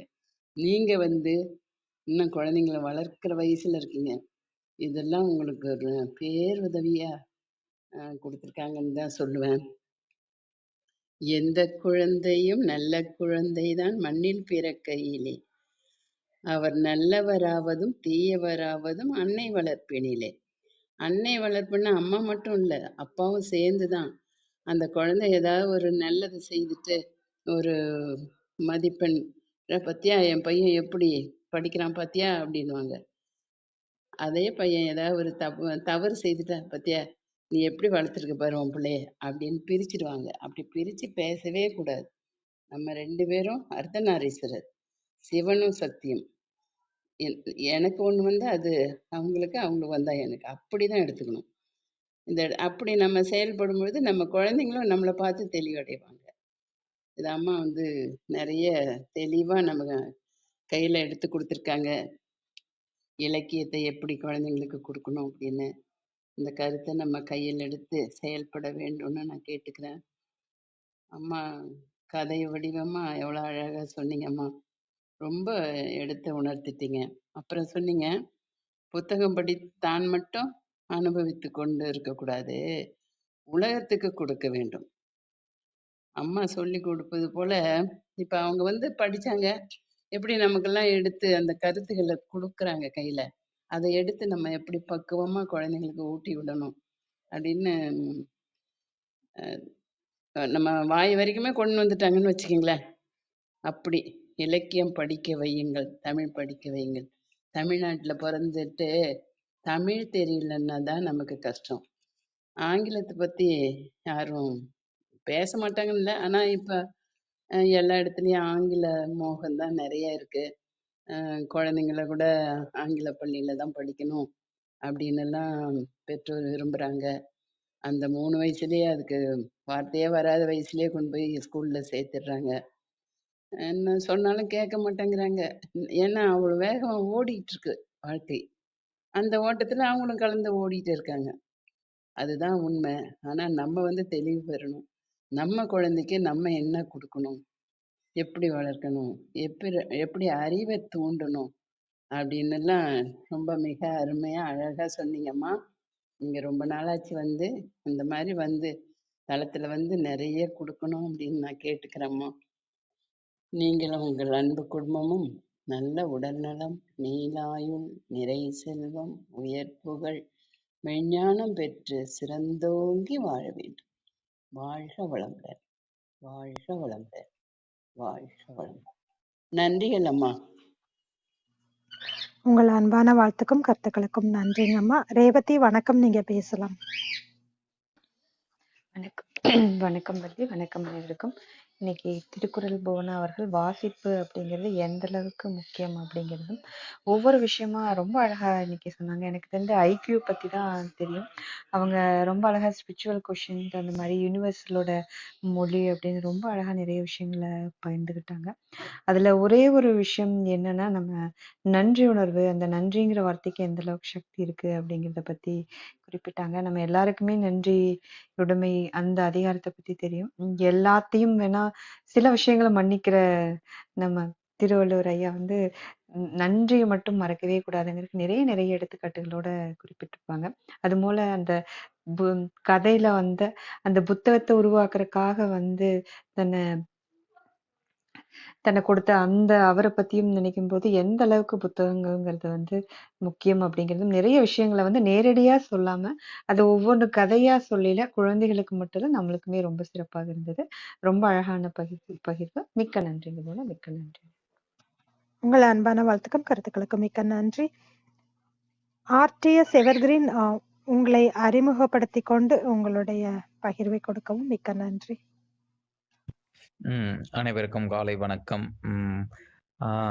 ஆக்சுவலாக எனக்கு அறிமுகம் தேவையில்லை. ஏன்னா இதற்கு முன்பாக நான் வந்துட்டு இதே குழுவில் பயணிச்சிருக்கேன். ஆரோக்கிய பிரிட்டோ அண்ணா கற்பவள்ளி மேம். நான் வந்து Selvanathan. So last couple of இந்த மந்த் வந்து கொஞ்சம் பிஸ்னஸ் நான் ஸ்டார்ட் பண்ணதுலேருந்து கொஞ்சம் பிஸி ஆகிட்டேன். அதனால் நம்ம குழுவில் பயணிக்க முடியல. ஸோ இப்போது வந்து அதாவது திருக்குறள் புவனா மேம். ஸோ இந்த நல்ல ஒரு தலைப்பு, அதாவது நற்பண்பு வாசிப்பை நேசிப்போம் அப்படின்ற ஒரு தலைப்பில் அருமையாக அவங்க எடுத்து உணர்த்தினாங்க. ஸோ உலகத்துக்கே வந்துட்டு மிகவும் வந்து ஒரு உன்னதமான ஒரு மொழி, அதாவது யூனிவர்ஸ் அதுக்கு ஒரு உன்னதமான மொழி அப்படின்னா வந்துட்டு இப்போ சொன்னாங்க இல்லையா, அன்பும் சொல்லலாம். அதே டைமில் வந்துட்டு மேடம் சொன்னதே தான். ஸோ இன்னைக்கு வந்துட்டு நன்றியுணர்வு ரொம்ப முக்கியம். அது இல்லைன்னா ஒன்றும் பண்ண முடியாது. அந்த நன்றி உணர்வு நம்ம வந்து மென்மேலும் நம்மள உணர்த்தும். அவங்க சொன்னாங்க ஒரு கதை. மரம் வந்து தன்னையே தியாகப்படுத்தும், அதாவது ஒரு புத்தகமா மாறுறதுக்கு. இன்னைக்கு அந்த ஒரு பாயிண்ட் வச்சு நான் ஒரே ஒரு விஷயம் சொல்ல விரும்புறேன். இன்னைக்கு நம்ம இந்த பூமி அப்படின்ற ஒரு விஷயத்த காப்பாற்றணும். அதுக்கு டீஃபாரஸ்டேஷன் பண்ணக்கூடாது அப்படின்றது தான் இன்னைக்கு இஎஸ்ஜி, அதாவது என்விரான்மெண்ட் சஸ்டைனபிலிட்டி ப்ராப்ளம் இருக்கு. இன்னைக்கு டிஜிட்டலாக இருக்கு. ஸோ இன்னைக்கு டிஜிட்டலில் அவ்வளோ புத்தகங்கள் நம்ம ஸ்டோர் பண்ணி வச்சுருக்கோம். நம்ம தமிழ் சார்ந்த புத்தகங்கள், இலக்கியங்கள் எல்லாமே இருக்குது. ஸோ மாணவர்களுக்கு வந்துட்டு, அதாவது குழந்தைங்களுக்கு நம்ம ஃபோனை கொடுத்து அடிக்ட் பண்ணுறது. ஸோ அதில் வந்துட்டு நல்ல விஷயத்த கொடுக்கலாம். இன்றைக்கி ஃபோன் இல்லாமல் எதுவுமே கிடையாது. எடுத்தோடனே குழந்தைங்களுக்கு வந்து நம்ம டிஸ்டர்ப் பண்ணக்கூடாதுன்றதுக்காக நம்ம ஃபோனை கொடுத்துட்றோம். அவங்க ஷார்ட்ஸ் இந்த மாதிரி தான் பார்க்க ஆரம்பிக்கிறாங்க. நல்ல விஷயங்கள் அவங்களுக்கு இன்சைட் போகிறது கிடையாது. ஸோ அந்த டைமில் நம்ம வந்து அவங்களுக்கு புத்தகங்கள், இப்போ டிஜிட்டல் முறையில் நிறைய புத்தகங்கள் அவைலபிள் இருக்கு. ஸோ இடையில ஒரே ஒரு ரெஃபர் தான், அரவிந்த் சாமி ரெஃபர் பண்ண சைக்காலஜி ஆஃப் மணின்றது. அந்த புத்தகத்தோட இம்பாக்ட் எவ்வளோ பெரிய தாக்கத்தை ஏற்படுத்துறதுன்னு நம்மளுக்கு தெரியும். சோசியல் மீடியா எவ்வளோ பெரிய இம்பாக்ட் இன்னைக்கு எல்லாருமே பண்ணிட்டு இருக்கு அப்படின்றது தெரியும். ஸோ அதனால இன்னைக்கு டிஜிட்டல் இருக்கு. ஸோ இந்த நம்ம என்விரான்மெண்ட் கன்சர்னோட நம்ம வந்துட்டு இதை பண்ணலாம் அப்படின்றத நான் என்னுடைய கருத்துக்களாக தெரிவிச்சுக்கிறேன். அது இல்லாமல் இந்த தளத்தில் பயணிக்கிற அனைவருக்கும் நன்றி. ஏன்னா நல்ல வார்த்தைகள், நல்ல உள்ளங்கள், அதாவது உள்ளவங்களோட நம்ம பயணிக்கக்குள்ள நம்மளுடைய அந்த இன்னர் கோர் வேல்யூ நம்ம வந்து உணர முடியும். நம்ம நல்ல காலையிலேயே ஒரு நம்பிக்கையான ஒரு நன்றியுணர்வோட பயணிக்கக்குள்ள நம்மளுடைய வாழ்க்கையிலும் பெரிய மாற்றங்களையும் ஒரு கோலையும் நம்ம அச்சீவ் பண்ணுவோம் அப்படின்ற நம்பி ஸோ இந்த வாய்ப்பு கொடுத்த இந்த தளத்துக்கு கோடான கோடி நன்றிகள். நன்றி நன்றி நன்றி. மிக்க மகிழ்ச்சிங்க செல்வநாதன். நீண்ட நாள் ஆயிடுச்சு, குட்டி பாப்பா இருக்கிறதுனால கலந்துக்க முடியல அப்படின்னீங்க. இப்ப நீங்க ஒரு தொழில் முனைவராகவும் இருக்கீங்க. கேட்கறதுக்கு ரொம்ப மகிழ்ச்சியா இருக்கு. தொடர்ந்து வாங்க, உங்களுடைய கருத்துக்கள் பகிர்ந்துக்கோங்க. மிக்க மிக்க நன்றி. விந்தியா கௌரி அம்மா வணக்கம், நீங்க பேசலாம்.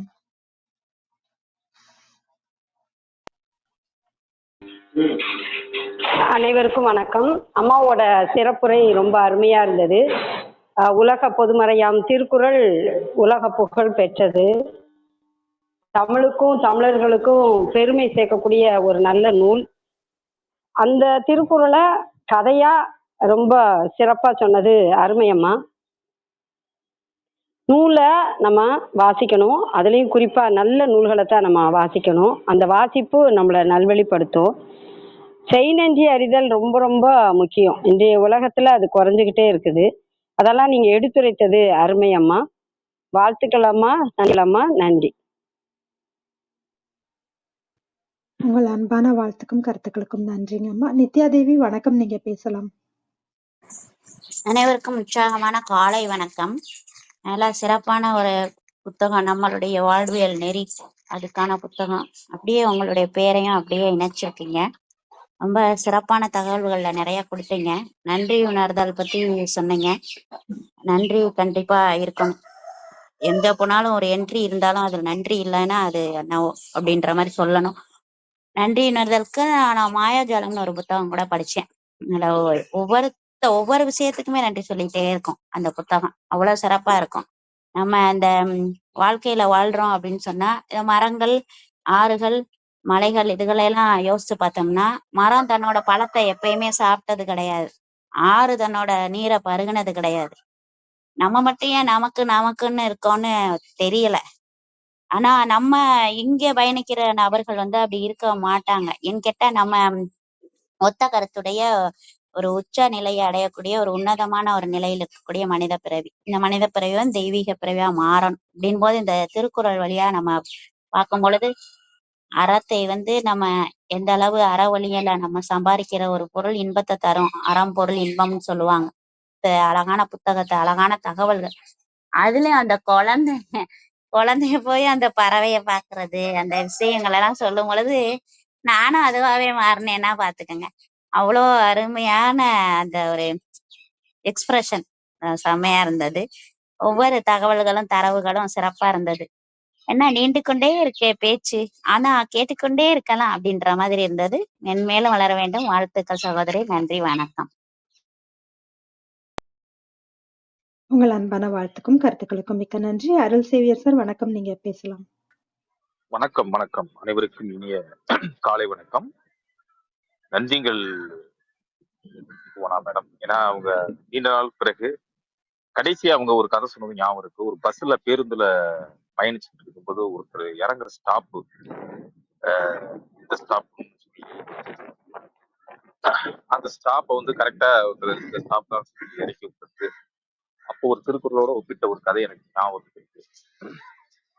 இன்று வாசிப்பு அனுபவத்தை அவ்வளவு அழகா சொன்னாங்க. அதுல மன அழுத்தம் வேணும் வாழ்க்கையில. மன அழுத்தம் தான் நம்முடைய வாழ்க்கையை நெறிப்படுத்துறதுக்கு, கத்துக்கிறதுக்கு, நம்ம கரெக்டான வழியில போறோமா அப்படின்னு கண்டறியறதுக்கு மன அழுத்தம் உதவுது. அது அவங்க சொல்லும் போது அவருன்னு சொன்னாங்க. அந்த மன அழுத்தத்தை பிரெயின் அவரு அப்படின்னு சொன்னாங்க. சிறப்பா இருந்தது. அந்த மன அழுத்தம் வேணும். எதுக்கு வேணும்? எதனால அந்த மன அழுத்தம் வருது?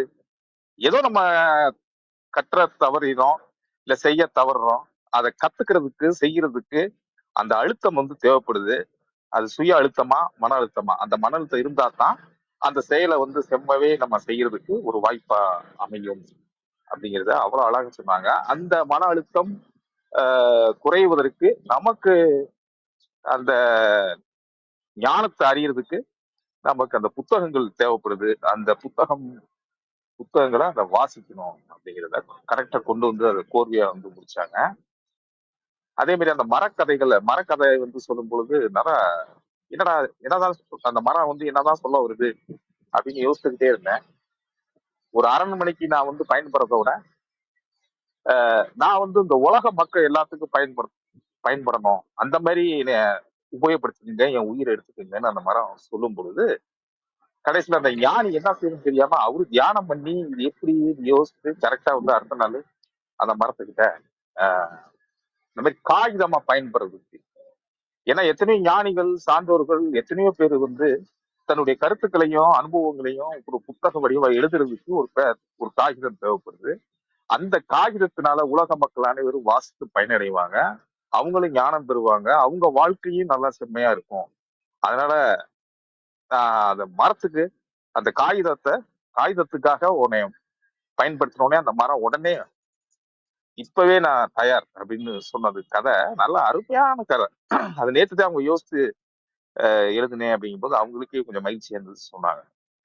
சிறப்பு. அதே மாதிரி நன்றி உணர்வு இந்த இயற்கை வந்து அவங்க சொல்லும் போது வித்தியாசமா இருந்துச்சு. அந்த குரு வந்து சூரியன் மேகத்துக்கிட்ட நன்றி சொல்றது, மேகம் காத்துக்கிட்ட காத்து வந்து அந்த இடிய வந்து சொன்னாங்க.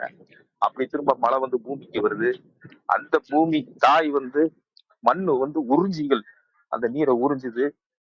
ஸோ இதெல்லாம் வந்து அந்த நன்றி உணர்வை பிரபஞ்சத்துல இருக்கிற ஒவ்வொரு இயற்கையாக இருக்கிற அனைத்து செல்வங்களும் வந்து ஒவ்வொருத்தருக்கும் நன்றி அந்த நன்றி பயிர்கள் சொல்லும் பொழுது அப்ப இந்த பிரபஞ்சமே வந்து நன்றி உணர்வோட தான் இருக்குது, நம்மளும் அந்த நன்றி உணர்வோடு இருக்கணும் அப்படின்ட்டு கோர்வையா அந்த சொல்லி முடிச்சது. நிறைய தகவல்கள் எனக்கு ரொம்ப நாள் ஆச்சு. அவங்க இந்த கீச்சு குரல்ல அழகா அந்த கதையெல்லாம் சொல்லி உண்மையிலே இந்த சாரல் மலையில நல்ல அருமையா இருந்தது அவங்களுடைய உரை. நன்றிகள் திருக்குறள் புவனா அவர்களுக்கு. வாழ்த்துக்கள், மகிழ்ச்சி. வாய்ப்புக்கு நன்றி. உங்கள் அன்பான வாழ்த்துக்கும் கருத்துக்களுக்கும் மிக்க நன்றி. ராமச்சந்திரன் ஐயா வணக்கம், நீங்க பேசலாம். அம்மா வணக்கம். சரித்திரம் படைப்போம் தளத்தின் அன்பு உறவுகள் அனைவருக்கும் இனிய காலை வணக்கம். அன்பு அம்மா, நற்பண்பு வாசிப்பை நேசிப்போம் திருக்குறள் புவனா அம்மா அவர்களுக்கு நன்றிகளும் வணக்கங்களும் வாழ்த்துக்களும்.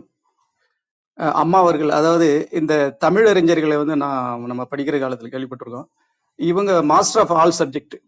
அதாவது எப்படி இவங்களால எல்லா துறை சார்ந்த விஷயங்களையும் பேச முடியுதுன்றது ஒரு பெரிய ஒரு ஆச்சரியமான விஷயம்.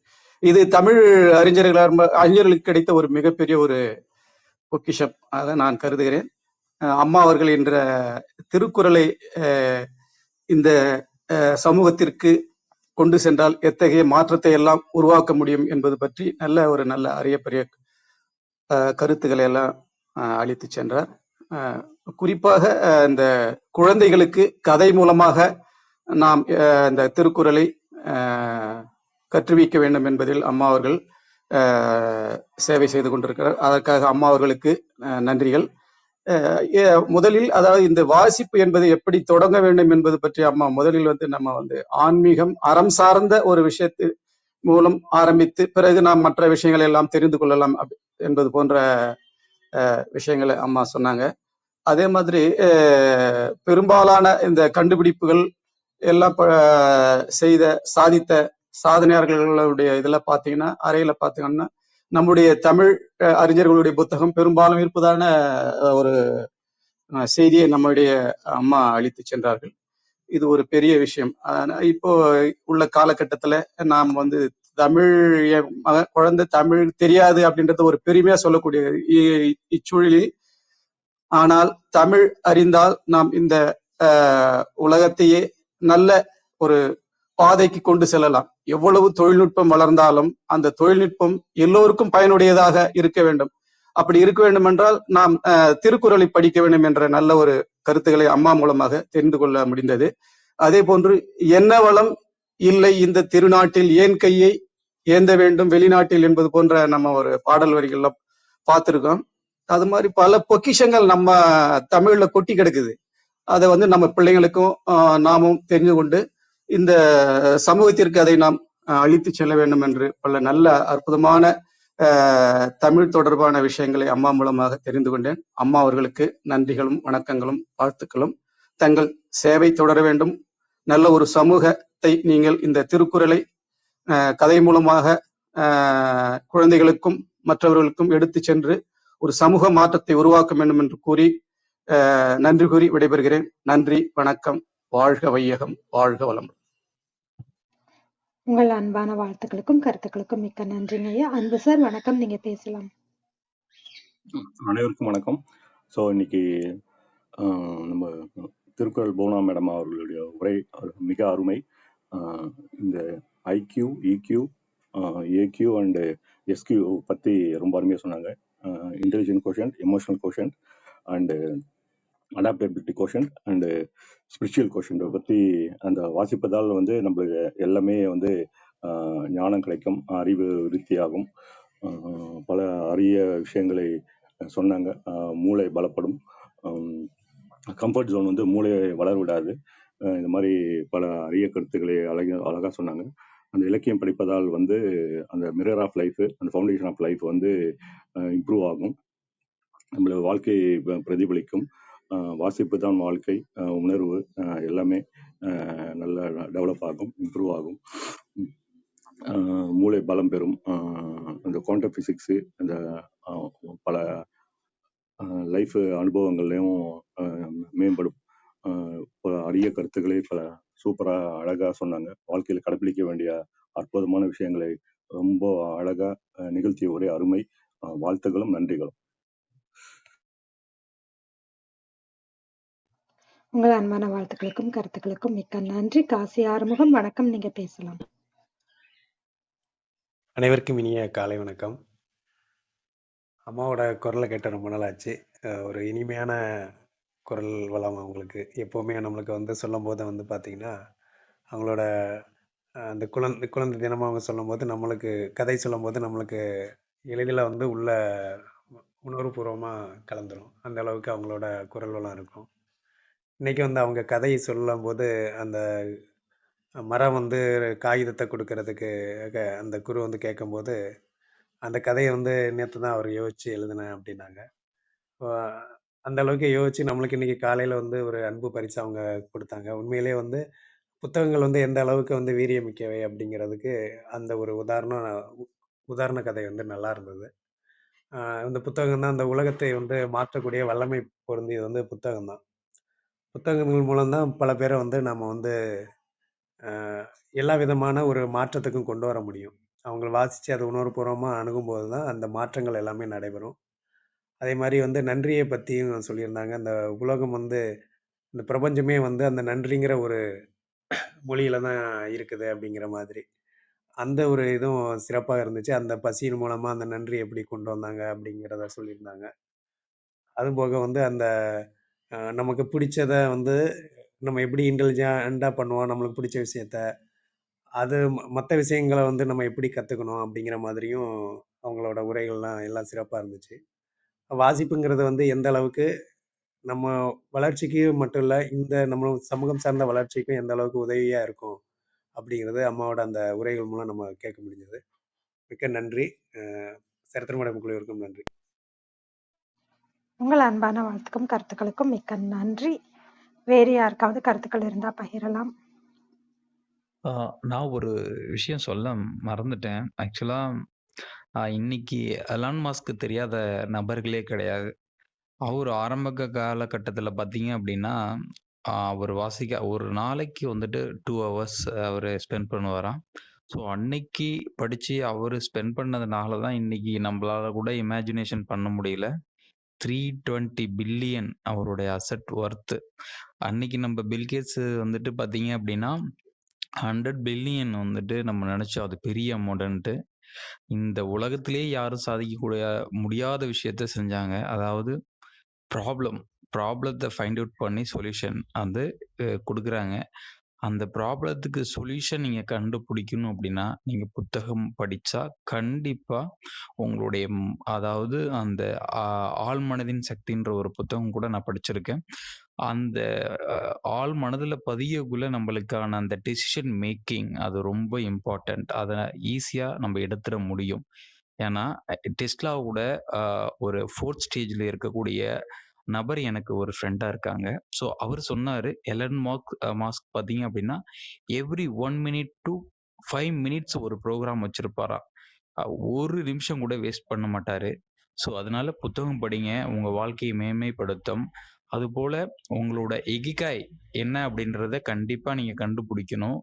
நீங்கள் எதுக்காக வாழ்கிறீங்க, பர்பஸ் ஆஃப் லிவிங் லைஃப் என்ன, எதுக்காக வாழ்கிறோம் அப்படின்றத நீங்கள் கண்டுபிடிச்சிட்டிங்கன்னா கண்டிப்பாக உங்கள் வாழ்க்கையில் சம்திங் இந்த ஜென்ரேஷனுக்கு நீங்கள் விட்டுட்டு போக முடியும் அப்படின்றத நான் இங்கே கருத்தாக தெரிவிச்சுக்கிறேன். ஆளும் வளரணும், அறிவும் வளரணும், அதுதான் வளர்ச்சி. தேங்க்ஸ். உங்கள் கருத்துக்களுக்கு மிக்க நன்றி. சரவணன் வணக்கம், நீங்க பேசலாம். அனைவருக்கும் இனிய காலை வணக்கம். இன்னைக்கு திருக்குறள் போனா மேடம் பசங்களுக்கு எந்த அளவுக்கு அந்த இலக்கியத்தை பற்றியும் திருக்குறள் மூலயமா கதைகள் எந்த அளவுக்கு அவங்களுக்கு யூஸ் ஆகும் அப்படின்றத மேடம் சொன்னாங்க.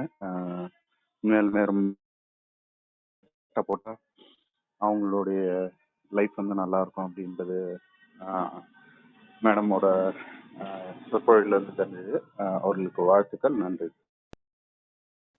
உங்கள் அன்பான வாழ்த்துக்களுக்கும் கருத்துக்களுக்கும் மிக்க நன்றி. வேறு யாருக்காவது கருத்துக்கள் இருந்தா பகிரலாம். நன்றி அனைவருக்கும். திருக்குறள் புவனா, உங்கள் ஏற்புரைக்கான நேரம், நீங்க பேசலாம்.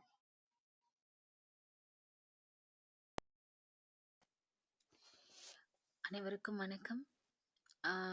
நான் சொன்னேன் இல்லைங்களா கதையில், இந்த உலகத்தோட மொழி அப்படின்னு சொல்லும் பொழுது நன்றி அப்படின்றது தான் அப்படின்னு. எனக்கு கூட இப்போ எனக்கு அந்த ஒரு வார்த்தை தான் சொல்லணும் அப்படின்னு தோணுது. ஏன்னா அந்த ஒரு வார்த்தைக்குள்ள பல கோடி அர்த்தங்கள் இருக்குது, பல கோடி உணர்வுகள் இருக்குது. அது எல்லாத்தையும் சேர்த்து ஒவ்வொருத்தருக்கும், உங்களோட ஃபீட்பேக் சொன்ன ஒவ்வொருத்தருக்கும் என்னுடைய மனமார்ந்த நன்றிகளை நான் சொல்லிக்கிறேன். மறுபடியும் ஆரோக்கிய பிரிட்டோ அண்ணா அவர்களுக்கு, கற்பகவல்லி மேம் அவர்களுக்கு, இந்த நிகழ்வை சக்ஸஸ்ஃபுல்லாக கொண்டு போயிட்டு இருக்கக்கூடிய அத்தனை ஃபாலோவர்ஸ்க்கும் லிசனர்ஸ்க்கும் என்னோட மனமார்ந்த நன்றிகளை நான் தெரிவிச்சுக்கிறேன். அனைவருக்கும் என்னுடைய நன்றி. இந்த நாள் பூரா நம்ம நன்றி உணர்வோடு நம்ம எடுத்துகிட்டு போகிறதுக்கான சில ஸ்ட்ராட்டஜியோடு நம்ம இன்னைக்கு ஸ்டார்ட் பண்ணுவோம். ஏன்னா அந்த ஸ்ட்ராட்டஜி போடும் பொழுது கட்டாயம் நேற்றை விட இன்னைக்கு நம்ம நாள் நல்லா இருக்கும், இன்னைக்கு விட நாளைக்கு நம்மளோட நாள் ரொம்ப நல்லா இருக்கும். நன்றி. மிக்க நன்றிங்க திருக்குறள். நிறைய கருத்துக்கள் இன்றைய காலையில பகிர்ந்திருக்கீங்க. வாசித்தல், அதன் மூலமாக நமக்கு என்ன கிடைக்கும் அப்படிங்கிறதும், இந்த பிரபஞ்சத்தின் மொழி என்ன, அதோடு பயணிக்கும் போது நம்ம வாழ்க்கை எந்த அளவுக்கு மேம்படும், இப்படி நிறைய கருத்துக்கள் இன்றைக்கு பகிர்ந்து கொண்டதற்கு அனைவர் சார்பாகவும் சரித்திரம் படைப்போம் தளம் சார்பாகவும் மனமார்ந்த நன்றி. பேச்சாளர்களாக கலந்து கொண்டு தங்கள் அன்பையும் வாழ்த்துக்களையும் பகிர்ந்து கொண்ட ஒவ்வொருவருக்கும் நன்றி. தொடர்ந்து பொறுமையாக கவனித்துக் கொண்டிருக்கும் கோவிந்தராஜ், சோபன், பவுலின், மோகன், சர்வஜித், சுதாகர், சசிகலா, முருகன், இயற்றல் அனைவருக்கும் நன்றி. மேடம், எஸ், இந்த குழுவின் சார்பாக, அனைவருடைய சார்பாக நான் புவனா மேடத்துக்கு ஒரு பாராட்டுக்களை நான் தெரிவிச்சுக்கிறேன். நன்றிங்க செல்வநாதன். செல்வநாதன் அவர்கள் காலை வணக்கம் சொல்லியிருக்காங்க. வாழ்க்கையில் அலட்சியம் இல்லாமல் லட்சியம் என்று ஒன்று இருந்தால் வாழ்க்கையில் முன்னேற முடியும், அப்படிங்கிறத சாதிக்க முடியும்னு சொல்லியிருக்காரு. சோபன் அவர்கள் வாழ்த்துக்களும் சிறந்த உரை அப்படின்னு குறிப்பிட்டிருக்காரு. வெங்கடேசன் அவர்கள் good speech and story, thank you அப்படின்னு சொல்லியிருக்காரு. ராமராஜன் அவர்கள் மிக்க நன்றி, சிறப்பான சிந்தனைகள் சகோதரி அப்படின்னு சொல்லியிருக்காரு. அன்பு சார் அவர்களும் வாழ்த்துக்களும், நிறைய உபயோகமான தகவல்கள் பகிர்ந்து கொண்டதற்கு நன்றியும் சொல்லியிருக்காரு. மிக்க நன்றி அனைவருக்கும். மறு ஒலிபரப்பு வாயிலாக கேட்கவிருக்கும் அனைவருக்கும் நன்றி. மீண்டும் நாளை காலை 6 மணிக்கு நமது சிறப்பு விருந்தினராக திருமிகு கணேஷ் அவர்கள் நம்மோடு பங்கேற்கவிருக்கிறார். அந்த சிறப்பு நிகழ்வில் அனைவரும் கலந்து கொள்ள வேண்டும் என்று அன்போடு கேட்டுக்கொண்டு விடைபெற்றுக் கொள்கிறோம். அனைவருக்கும் நன்றி, அனைத்திற்கும் நன்றி, ஆண்டவனுக்கும் நன்றி. 5, 4, 3, 2, 1 நன்று.